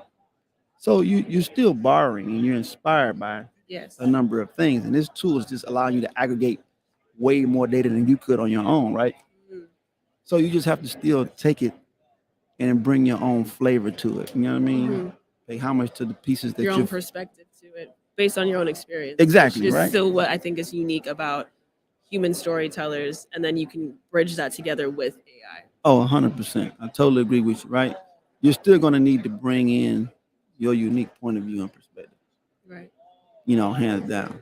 And someone may be sampling and using your information as a data set. Mm-hmm. So they really enjoy the work you're doing. You've attracted a particular audience from your perspective, your point of view. And that's how you build audiences. I think that's what's going to be great about AI, right? Mhm. It can help you get to your own core faster. Yes. and So your it's peeling audience. back the layers. Yeah, so I'm not afraid of it. But yeah, I did see a robot deliver my food the other day, and they Yeah. charged me a tip, and then and the human didn't show up. So I Right. was like, hold on, DoorDash, y'all charged me $7.50 Yeah, we for got a to tip. navigate, the transition a little bit better. Yeah, and you took the bread Mm. and didn't even have a person drop off the food. So we got to That's our get a future. little We gotta better. get We our got to priorities straight. Yeah. That should go to the we took your job fund, that extra money There you go. to There new you go. professional development skills. You know what I mean? Really quick, our last question, and then again, thank you so much for your time. Is there any advice you'd like to give to anyone who is maybe feeling a little bit discouraged or uneasy in the creative space as AI is being integrated? I feel that we should create sort of a different narrative around AI because there's a lot of reservation. Yeah. It also sounds like you're very hopeful, and I like your point of view with the optimism for it. Is there any advice you'd like to give to anyone who is still trying to pursue this? Yeah, I mean, I think first thing is, we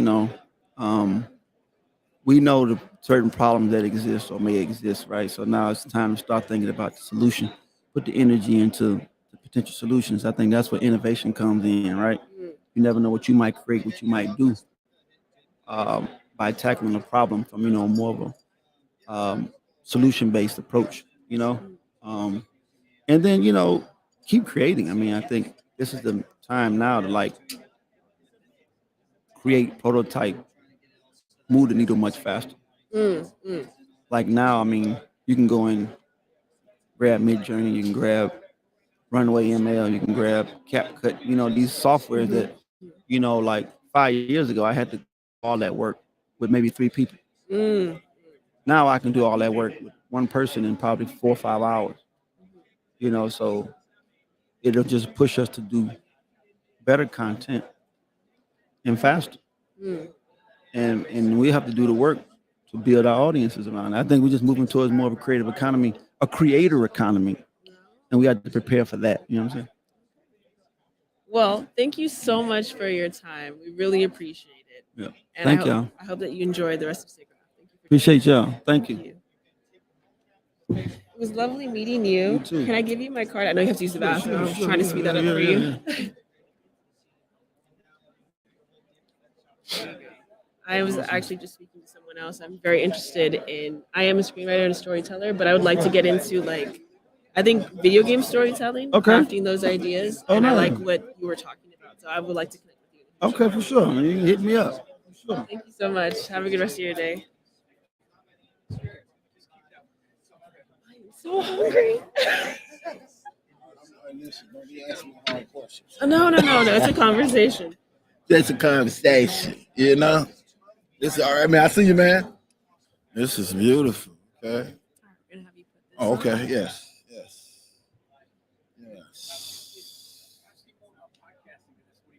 Nah, man, I got a lot of. Just talk, man. Just talk. Yeah. All right, so we're gonna have you talk close to the mic so we can pick you Okay. up. Yes. All right. Hello, we are Hello. here with Mitchell Richmond. Would you like to go ahead and introduce yourself? Yes. I'm Mitchell Richmond. Born and raised from Fort. Oh, I like that. Born and raised from Fort Lauderdale, Florida. Played professional basketball for 14 seasons, and now I'm retired and entrepreneur and got a lot of projects.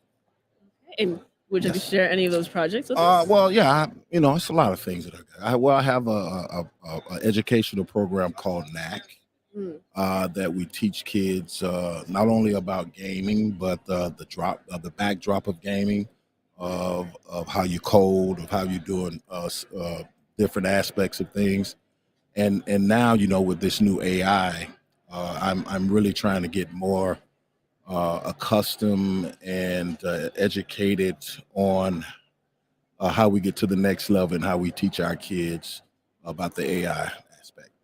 Can you tell us a little bit about how you got involved with the Dakar Foundation? Yeah, well, me and Kevin go way back in Oakland, California. Okay. We have some friends that are connected.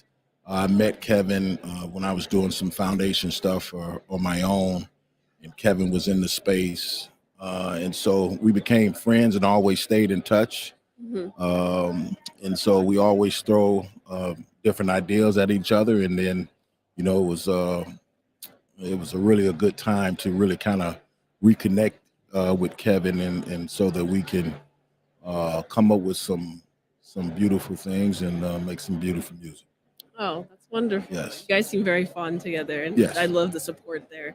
And we appreciate your involvement in the foundation. Yes. So today, our sponsor is DLZ Creator, which is this amazing AI interface for podcasting. Yes. Is that something that you're looking forward into getting involved with? Yes. Yes. I've been talking about podcasts for about 8 years now, and really trying to learn the aspects behind it. Everyone has really kind of launched their own podcast now. I've been scared of it, but because I mean, I don't like to get in the weeds of conversation sometimes, and I just try to yeah. So I have to really try to learn my mind and my education and Being and informed. yeah, informed and make sure I do it the right way. What is it that you'd like to talk about? Well, for me, conceptually? I'm going to be coming out with my podcast soon, but I want to talk about the stories. We always hear about the Michael Jordans, Shaquille O'Neals, the players that have really made some great strides in the game of basketball or in sports. But I want to talk about the unsung heroes, about how many great talented people that have played in all sports, in all aspects, and tell their stories. And it's very hard to win a championship, and people don't understand that. Okay. And a lot of things have to go with that. As far as you have to have a lot of luck. People have to really kind of stay injury free, and that's very hard to do. But so many great players that didn't make an opportunity or didn't have an opportunity to win a championship, but they have some compelling stories that we kind of forget about. So I want to kind of reach back in our past and bring those stories to our future, in AI and podcasts, and bring all those stories to light. That's really nice. It seems like a down to earth look at, the humility behind being an athlete. Yes. Because we, as you mentioned, Michael Jordan, Shaquille O'Neal, it just Yes. seems so high up, you can't really reach it. And this is like a Exactly. very open conversation. Mhm. Would you be bringing those athletes, or would you be highlighting their stories? Would you be using AI to create Yeah. that perspective? I think all those things that you said. I want to Mhm. bring the athletes on so they can tell their story. Mhm. I want to, you don't want to, you don't want to be left behind. So you really have to implement AI in whatever you're trying to do. Mhm. And I think some AI scares people. Yes. They don't understand what it is. But and that's why I'm here to, just to kind of like exercise the mind, get as much information as I can, so I can kind of relay that back to my peers and to the people that I feel that are compelling to tell their stories. Yeah, that's wonderful. One of the reoccurring themes we keep hearing here today is be open to learning more. Yes. And the only way that we can move forward and make the right informed decisions is by attending things like SIGGRAPH. Yes. So is that what else is being here today at SIGGRAPH mean for you? Man, it's very important because I did one walk around, Mhm. and I'm going to do another walk around, and then now I'm going to really kind of have the opportunity to really kind of speak to people and ask them questions, Mhm. To kind of get information on what I'm trying to do. How can I better myself, and how can I better my product when I do take it to the airways? Well, that's wonderful. That's very proactive. Did you get a chance to go inside the exhibition hall? Yes, I went to the exhibition hall, and then Kevin told me to come out here Mhm. so I could do my interview. Did anything stick out to you in there? Well, I think we always look at the metaverse meta as well, and I wanted to kind of check out that booth. Mhm. So that was compelling to me, and then they have some other things that I have never really seen. So Yeah. it's so many amazing things that I want to go back and try to take a look at. Okay. Yes. Well, before we let you go, is there Yes. any advice you'd like to give to anyone out there who may be more reserved about AI and then concerned about what that looks like for their future? I think you just got to open your mind. Mm. You know, I think we're in a time right now where we really don't want to be left behind.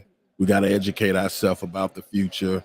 You know, maybe some of us are a little older than others, and but we know that this thing is happening. So I think we have to, you know, really kind of have ourselves ready and prepared for anything that's going to happen in the future. So I'm here to learn, and I'm here to show that I'm interested, that I'm willing to learn, and then I'm here to do the work.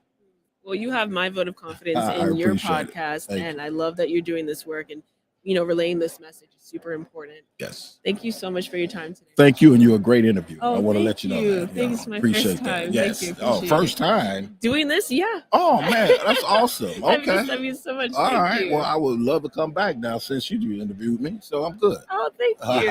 right. I appreciate it. Thank you so much. All right, That thank was you, man. awesome. Thank Yeah, you. Yeah, of course. All Of right, course. have I've a been good looking one. forward to it. Okay, Yeah. yes. Do you This is watch The Shop? the shop? What Yeah. shop? It's okay. So it's a show called The Shop, and I really like it. LeBron does it, but he brings on a bunch Oh of yeah, people. yeah. You talk about the barbershop. Yeah, Yes. I like yours because it's like Yeah. just very Yes, focused. And yes. there's so many. Yeah. I am not the biggest sports fan, but I do Yes. appreciate and respect athletes. Yes. So this is something that I would be interested in, and I think Yeah. other people who have admiration for Right. the unsung heroes. Yes. So I And I think just by telling those stories, it really won't, go just into sports, because Right. you're gonna hear these stories of where they come from and how they've been and how they was able to go through some of the obstacles that they had to endure, and I think those are the stories that you really kind of, the sports will be there, but I think those It's the stories, core, it's the it's the core of it, no question. All Can I right, take a picture? With you yeah, before sure, we leave? let's do it. I like the lighting here. We don't have to Okay, get let's up. do it. I've Okay. been used to sitting down this whole All right. time. Ready? 1, 2, 3. Awesome. Thank you so much. You got it. Yeah, okay, we did. That was- appreciate it. Thank you. Take All right. care. We got your next guest ready. Oh, really? Who?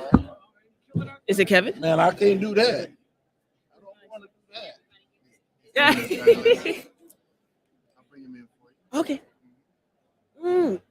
Mm. All right, so we have Doug Cowan from the California State Department of Apprenticeship Standards on. Actually, I can jump in. Sure. Hi, Doug. Thank you so much for joining us today. Yeah, thanks for inviting me. Happy to be here. Kevin, just getting situated.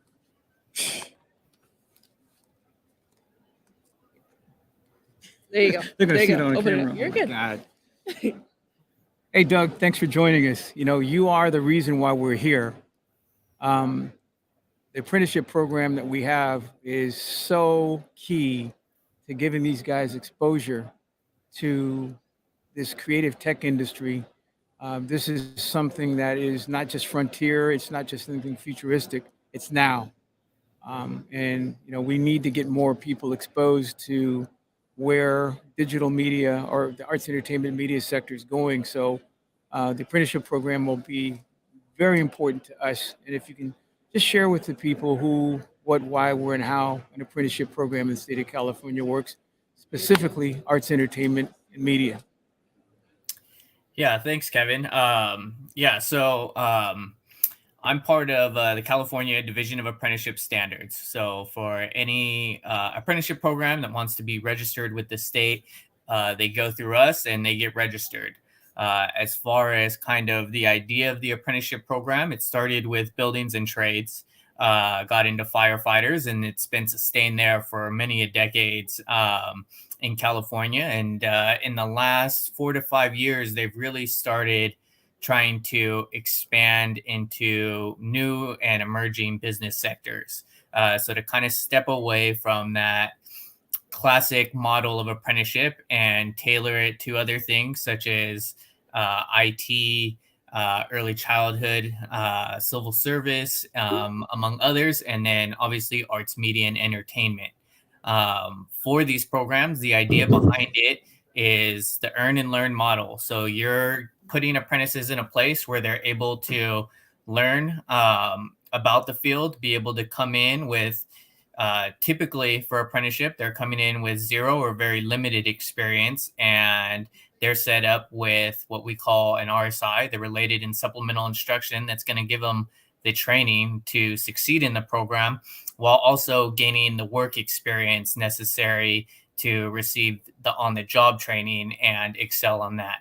And so it's that earn and learn model where they can get a wage for their work while receiving some portion of kind of classroom instruction model in order to be successful. And the idea behind it is to create a career pathway that doesn't necessarily have to go through a 4-year university or being able to know someone in the industry that can get you in, but creating an open pathway to hopefully target lots of audiences that otherwise would not be exposed to those certain pathways. And so we're trying to really build that up. Arts, media, and entertainment is one of the more difficult ones that I work with in general, because for one, a lot of the positions seem somewhat protected. And so it can be hard to kind of break that barrier of creating the pathway.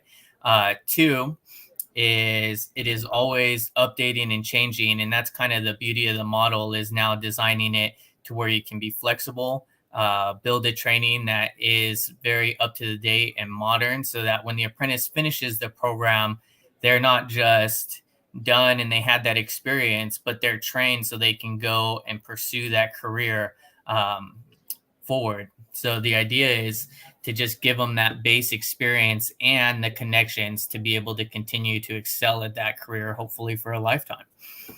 Wow, Doug, I mean, that is kind of the nuts and bolts that I haven't been able to speak to, and I'm recording this, so I definitely want to know how I can actually make sure that I frame what you've just said for all the people who are interested in the apprenticeship program, either to create their own or to be part of what we're doing. Alex, any questions you have about, A comment I was going to make is I love the accessibility. You talked about how you don't have to formally know someone or have a 4-year education in school, because people from different backgrounds and groups, they don't have that level of resource sometimes, but they may have the talent. So things like apprenticeships, I think, are incredibly beneficial to those people who are looking to still try and pursue what it is that they're passionate about within their career. Yes, and I think my job is to give them access, exposure, but also to be an employer. So for me, I'm, in addition to a training program, some of the people that I've trained are now actually on my payroll, W-2 as well as 1099.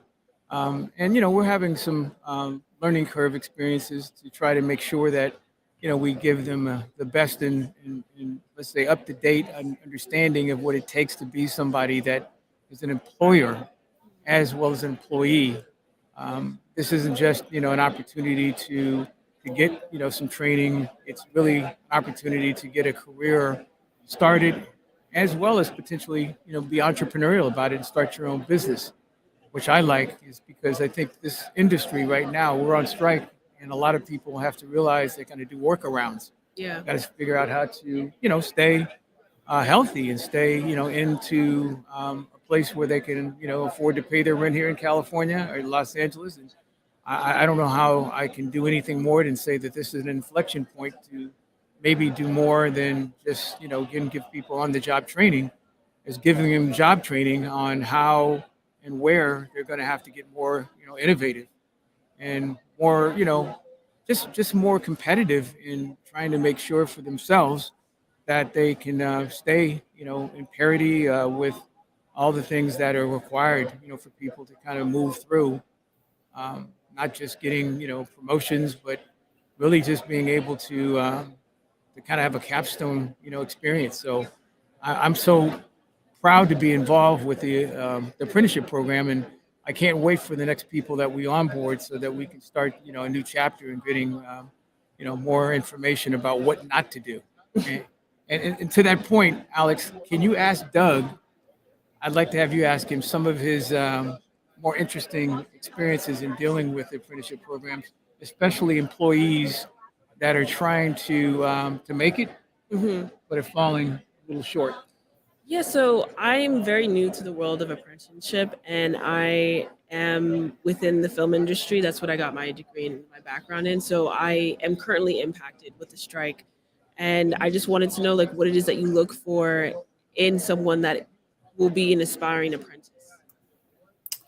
Yeah, I mean, so that's a difficult question to answer.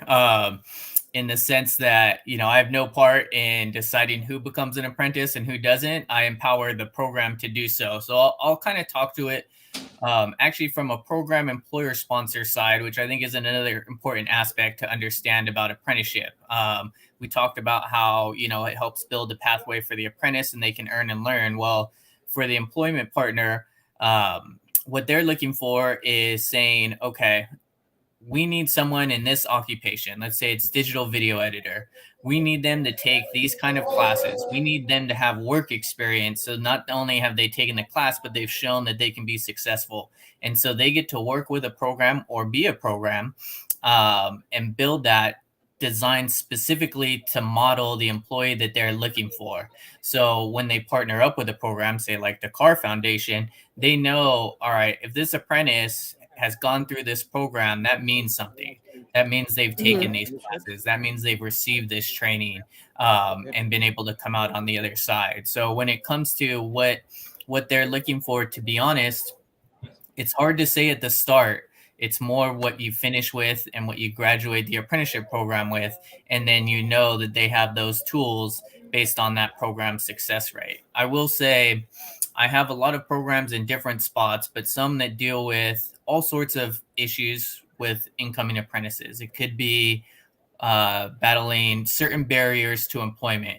Might be homelessness, it could be domestic violence survivor, and all sorts of other situations. And in those cases, the programs that have been successful, they help the apprentice work through those barriers to give them the skills to be a successful employee so that by the time they're done with that program, when they get hired on at the employment partner knows, all right, this apprentice, I don't have to worry about what they've done the last 10 years. I'm worried about how they did in this apprenticeship program, the skills that they learned, the skills that they're bringing with them, and that they completed it.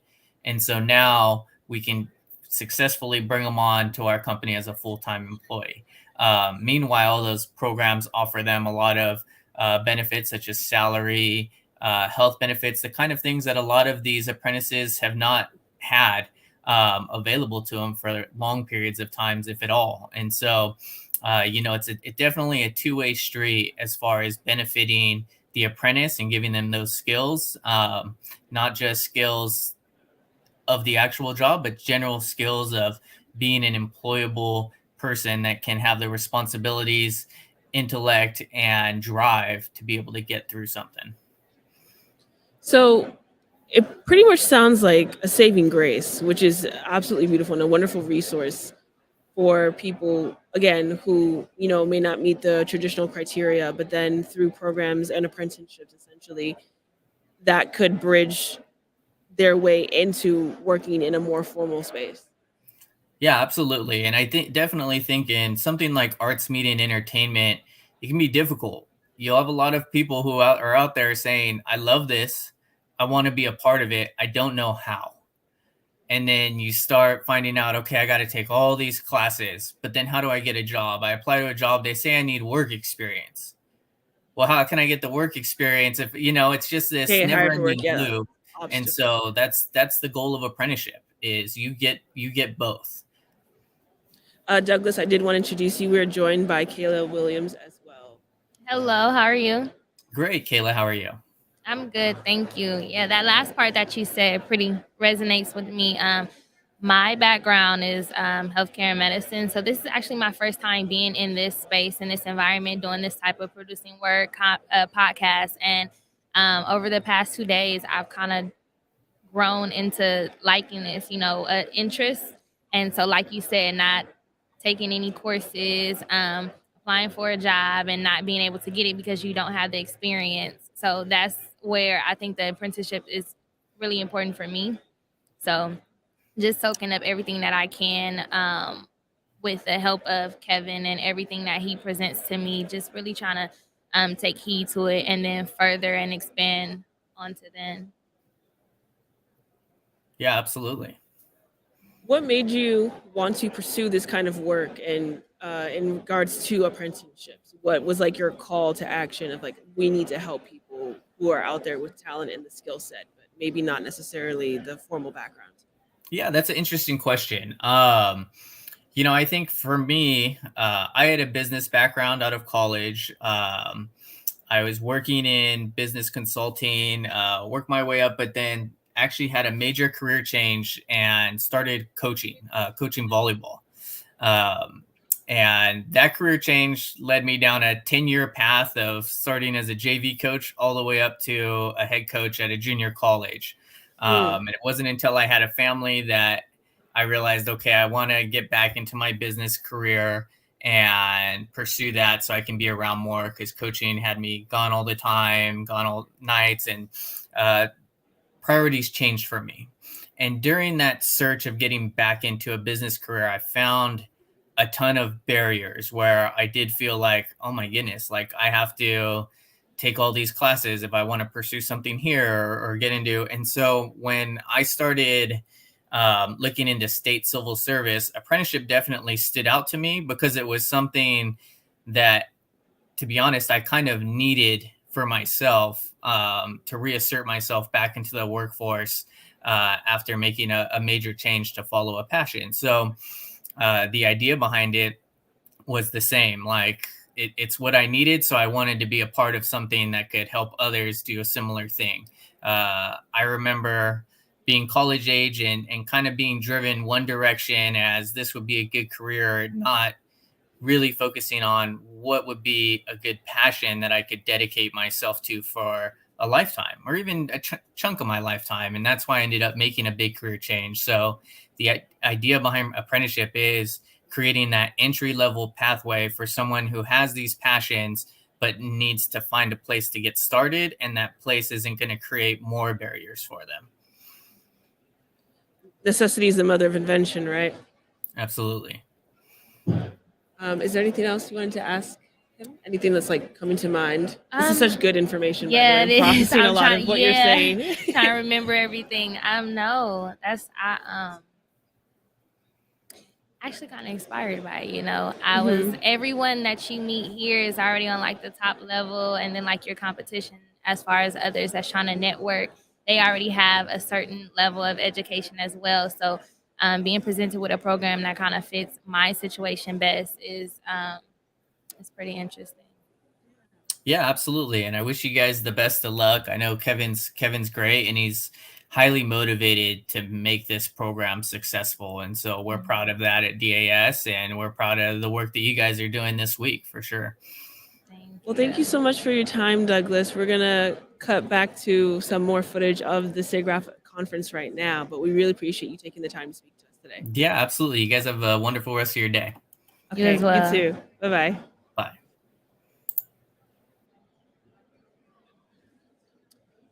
Shorty walked away.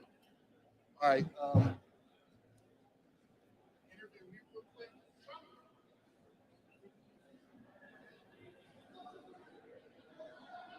These mics are hot, so.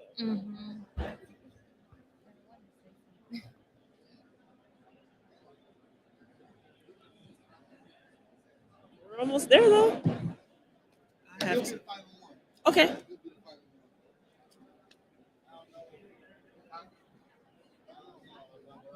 Huh?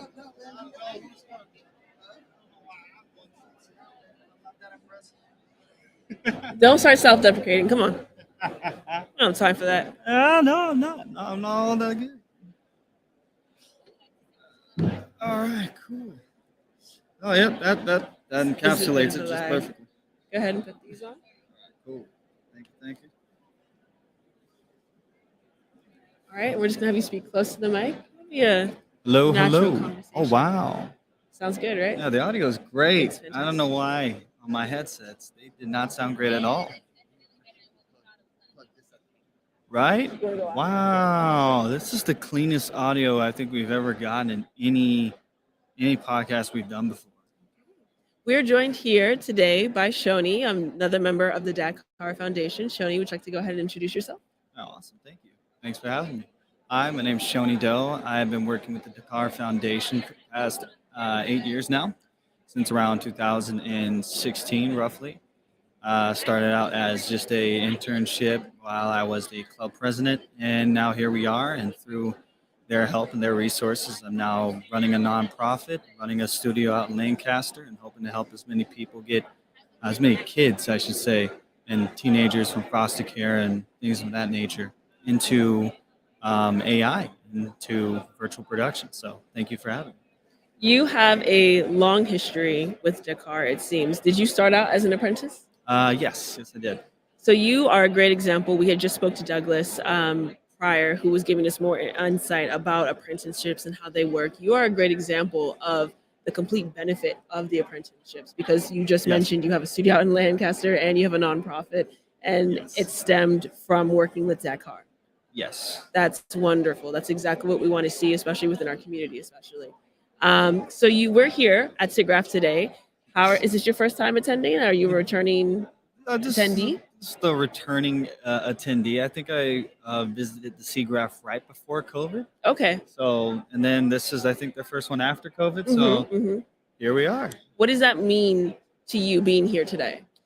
Well, how do I put it? I think it's fascinating. I got the chance to walk around. There's just so much innovation going on Yeah. within virtual production, AI integration with camera tracking systems, and it's phenomenal. So being here today is great because before I wasn't in the position to even be asking for partnerships or sponsorships or anything of that nature for helping out with nonprofits or Mhm. helping out with what I was doing.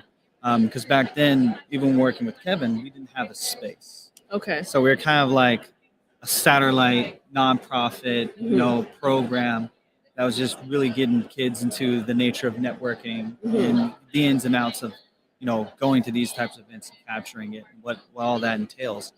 And so a whole bunch of other stuff. I'm not gonna get into all the little nitty gritty details. There's so much stuff you learn, Uh-huh. but that's like kind of like the gist of it. But now I'm in that position, thankfully, where I do have a space, I do have a program, I do have kids that I'm working with. That I can now reach out to these different people in person. I think it's just way easier to do in person versus online or over the phone. Okay. Because you're kind of faceless. Yes, an interpersonal exchange, especially with the ever-changing technological landscape. Everything is Yes. becoming more and more virtual or a little bit isolated. Like that connectivity is great, but the distance is even greater. So where we Yes. can, we should preserve face-to-face contact. 100% agreed. So yeah, that's kind of like what it means to me for coming here today. That's wonderful. And so you had mentioned AI, and we are going to talk about AI. You and I were speaking earlier, but for those who don't know, you are also interested in film and you are a screenwriter. Yes. What are your feelings toward AI entering the creative film space? Oh man. Well, okay. So I have a lot of thoughts on it. I think I want to address the elephant in the room. We're probably going to get into this a little bit more in this conversation. But the main thing that comes to my mind when it comes to AI entering into the space is everybody's concerned with it taking over our jobs. So, one, I don't think it's necessarily going to completely take over everyone's job so much as I think it's going to limit the amount of opportunity available to people. And that's simply because it's an omnipotent tool, and you only need one really good writer or a group of really good writers and one really astounding AI system that's robust enough to pump out content all day long. Mhm. So it's not so much that it's going to take over your jobs as it's going to limit the barrier to entry into that space now, because now they don't need a bunch of writers. They just need a couple of good writers and AI, and then everybody else is like, "No, we don't really need you." So that's really why I kind of see it going in that direction. Unfortunately, I don't think, but I don't know really. I mean, just from Speculation. I mean, just the speculation from the industry has paused, so Yeah. that's a fair speculation. Yeah. We are trying to Yeah. navigate how we can integrate AI in the workspace without it, taking over. Yes, 100%. And I do believe that that's just one way it can go, and that to me is like a happy medium. That's like a happy ending. Like the other side of it is if all writers are just obsolete, let go of. Mm. And literally all you're doing is you're submitting scripts to the industry, and it's just getting put into an AI system Mm. and used to fuel that AI system. So your scripts aren't even getting paid to be used; it's getting paid to feed an AI. Mm. That's the whole other side of the spectrum that I think would be much worse. Um, and then stepping back from an indie standpoint, from indie production, I think it's phenomenal for the indie space. Okay. And the reason why So I say smaller that, scale projects. yeah, smaller Okay. scale projects, or just people who don't have the wherewithal. Like, say you're a sprouting new college grad and you want to write, and you kind of know a little bit about structure, screenplay, and writing of the sorts, but you you haven't really written anything astounding. Mm-hmm. This is the tool that would help you with that. But you don't want it to write for you, otherwise it's the AIs. So you gotta You learn. want to work with it. You want to work with it. You gotta learn the story structure. You gotta learn the ins and outs of writing good dialogue, and then you gotta incorporate your style with the AI, and it will really streamline that process for you.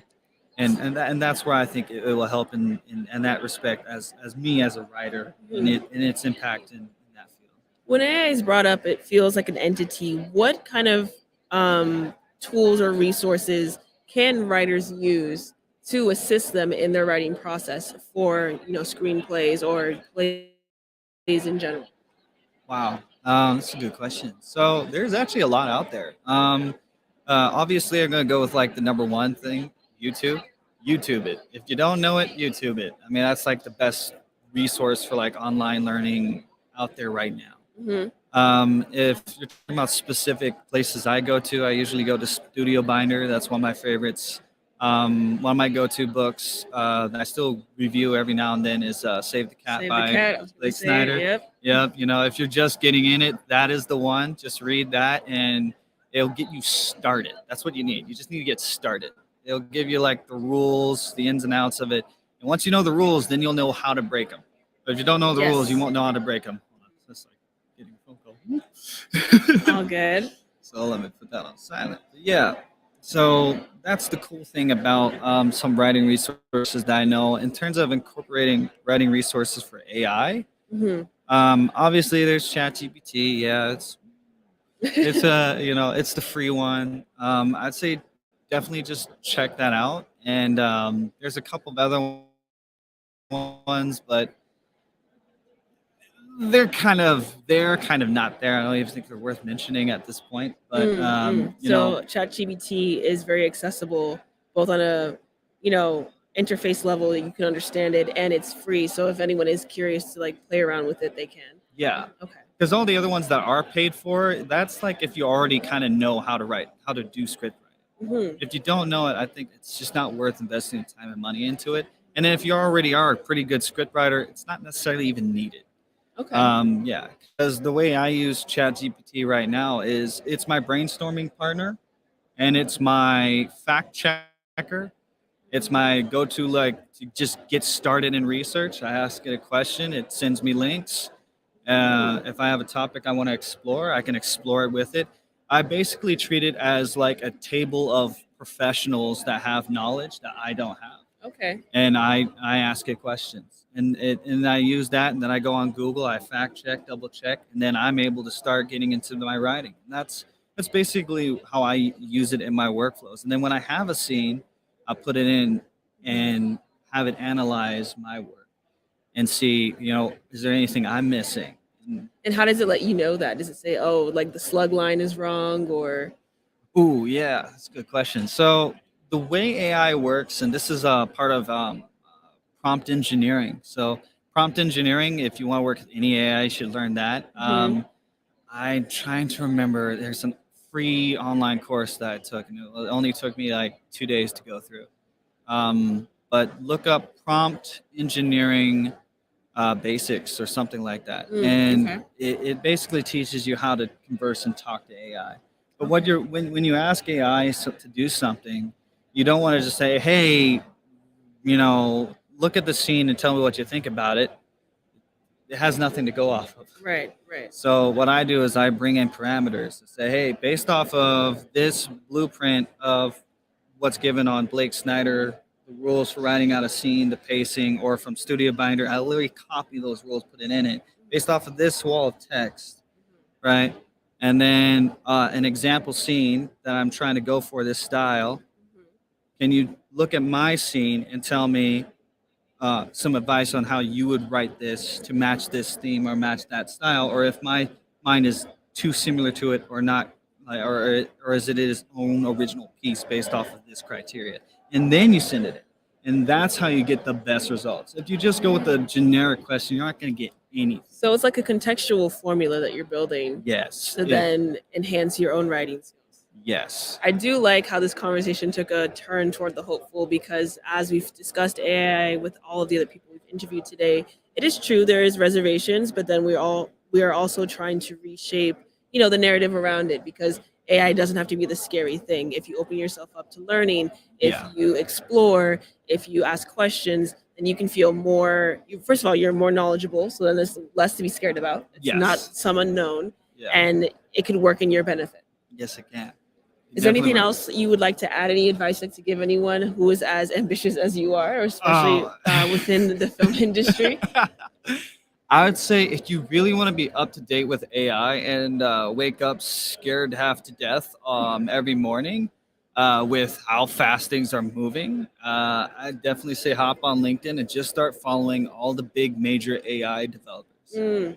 I hop on every morning and I kid you not, there's like a new post about some new breakthrough that's just pushing the bounds of AI and the industry as a whole, and it just makes me just slack jawed. I'm just like, oh my god, Right. like Jesus, like Jesus. I tell you what, man.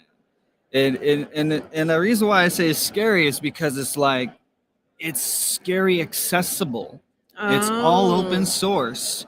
I have access to all of these tools. I don't even know where to start. Okay. And that's the scary part. The burden of choice. Yeah, it's not that.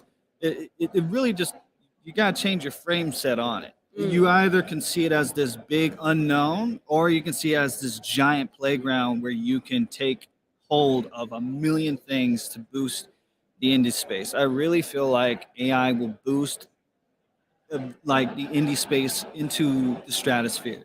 You have Lumen AI, which I don't know if you know about. No, I But, don't. Please share. Lumen AI, this is what I mean. I just started following a bunch of pages. This I just discovered about 2 weeks ago. But Lumen AI, what it does, it takes footage that you film, cine footage. Doesn't matter how it's filmed or where it's filmed. You film it, you put it in this AI system. It tracks you, the actor, in the shot. It tracks the background in the shot. Then it creates a mocap in a face tracking system. So it tracks your facial expressions and your body movements and creates a mocap version of that. And then you can take that data and put it to a 3D character. And then the AI will take you out, it'll paint you out, and paint the background where you were. So now you have a great fresh plate. And then it'll save those as individual layers, your 2D layer and that plate. And then it will take a 3D character and replace where you were, where your actor was, and apply the mocap to it to where it acts the same way your actor does and does the same facial expressions as your actor did in that shot. And then it matches the lighting of the shot. Insanity. That is insanity. And so to really hone in, and why I think that's important to the indie space is if you're a short film writer, you can film a whole short film by yourself as the only actor. And you can use AI voice modulation to change the voices. You can use 3D characters, and you can use the Lumen AI and do all of the characters and all the voice acting by yourself. Play the same character, do all the filming. You can do everything all on your phone.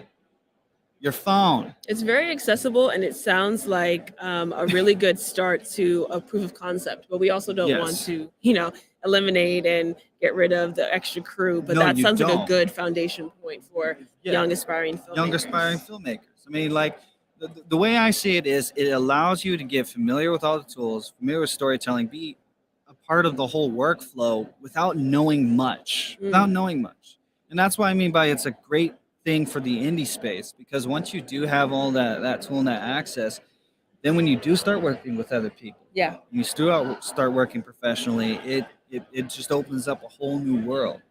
because and that's just one example. That doesn't it's not like, oh, mind blowing. You could still just go film by yourself and make a really good film by yourself. Don't get me wrong. But I just find that VFX and taking VFX and making it accessible to just the normal person is phenomenal to me. So that's just one example, and I do agree with you. It's not about so much as replacing others. It's just so much as I see, and I talk to a lot of kids I'm working with. They have Mhm. these great grand superhero film ideas. They will have all these aliens and explosions. It's Mhm. like, guys, that's big budget stuff. Like, that's big budget stuff. I have money, I have time, I have the equipment to do. Yeah. Yeah. Whereas Illumin AI allows for that to some degree, and that to me is why I think it's great for these kids who want to make their own superhero franchise movies and like short films. It actually gives them access to do that, Yeah. and so that's what's cool. And so that's some of the work I'm doing. But yeah, let me wind that back. That's where I'm gonna just put a pin in it. But yeah, it's very accessible, and it's not scary at all once you understand where it can go and how it can lead you. And if I can just end it on one thought, Sure. is that if you are scared of AI and you think it's going to replace you, the way I have thought of it, and I'm going to coin this phrase, somebody's already coined it, but if you know it's going to replace you, then start replacing it now. Start using it to replace yourself with it. Okay? If it's going to replace you, replace yourself first. There it is. If it's going to replace you, replace yourself first. So go on AI. You can go on to something like Diffusion, or something like ChatGPT, and you can download their open source AI systems directly offline to work locally on your PC, where you can train that AI to basically be you as an artist.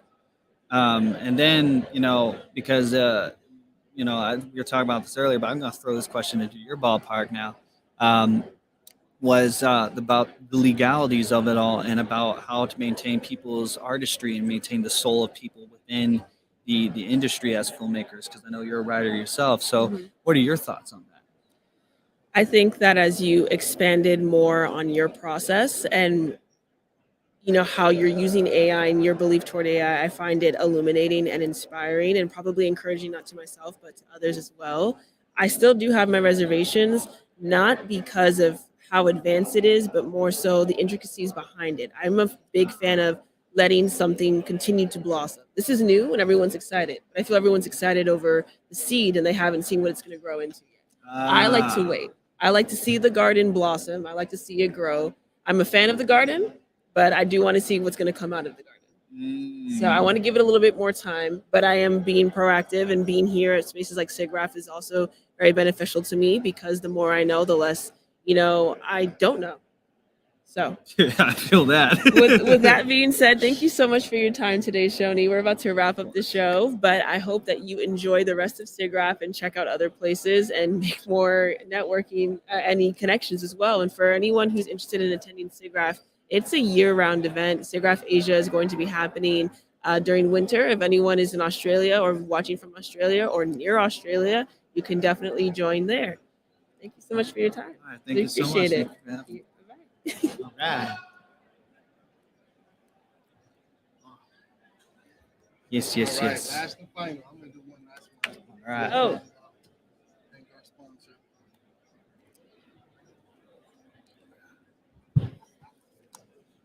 Joined here today by Shane, who is also part of the Dakar Foundation. Would you like to go ahead and introduce yourself? I sure would, and thank you, Alex. My name is Shane Hyman. I'm part of the Dakar Foundation with Kevin Clark, and I'm happy to executive produce this particular podcast for Brown Bag TV. And just want to give you a shout out, Alex. You did an amazing job. Thank you so much. I know it's been a long day. It went by very quickly. Yeah, but just just your professionalism, your stage presence and your cadence, you really brought something special to the You're gonna event make here me today. blush. Thank you. Oh, thank you. I appreciate it. Well, if it's true, what else can you say? The So shoe fits, yeah. yeah, so this was an amazing event, and we're just about to close it out. SIGGRAPH, this is my first time personally. Same. Yes, Yeah. yes, being at this event, and a lot of people spoke here on the podcast today, and they touched on some really great topics. Mhm. And I know we're going to close out quickly here. So my big takeaway that I would say about this event, to me personally, is that technology is moving faster than it ever has before, and that is because of AI, okay, and because of all of the creativity and the ingenuity of people in the professional space. So things are moving very fast, and a lot of topics out here is, well, what is that going to do for the future of everybody? Everybody's worried about being replaced and how they're going to have their fit. Mhm. And one of the questions that I have and have had is, how early and how soon should we, the people, start learning this stuff? Yeah. And I say as early as kindergarten, even.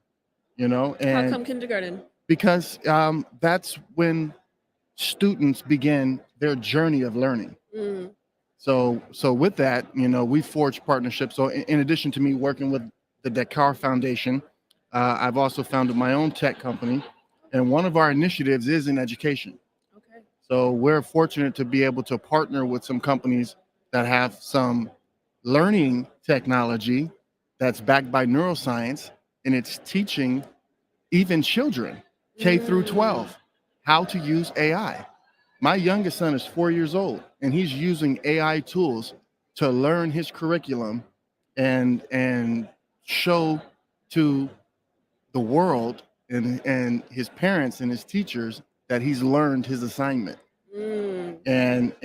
And there's a whole process behind that. So we're really excited about that. And it just, to me, seeing everything that's happening here at SIGGRAPH 2023 just highlights that, the earlier the better. Yeah, it just You know? affirms that belief.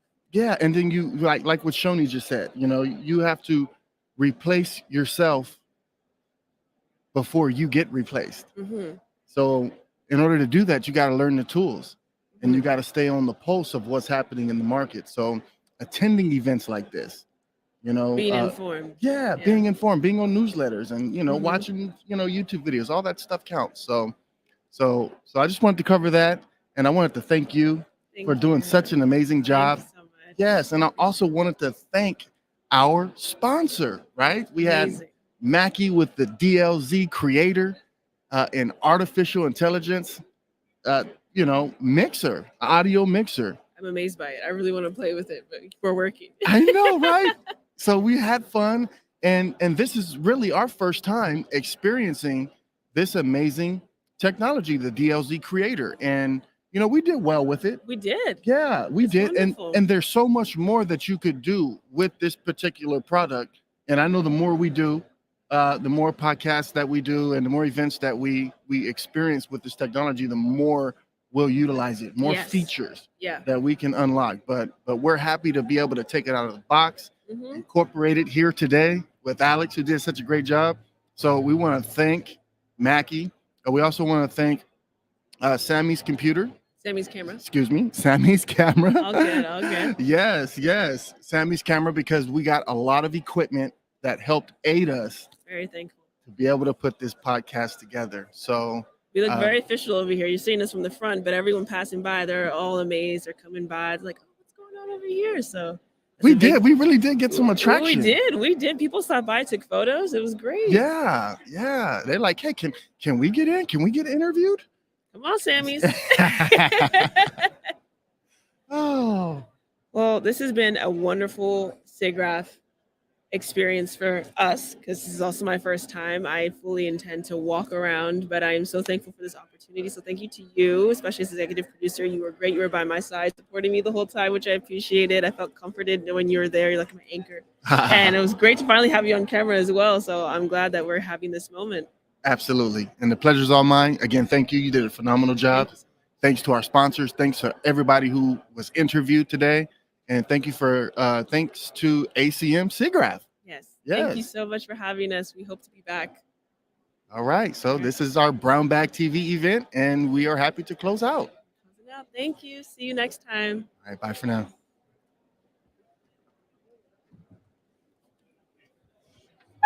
We did it. We did it. Oh my goodness. What a rush. Yeah, you did great.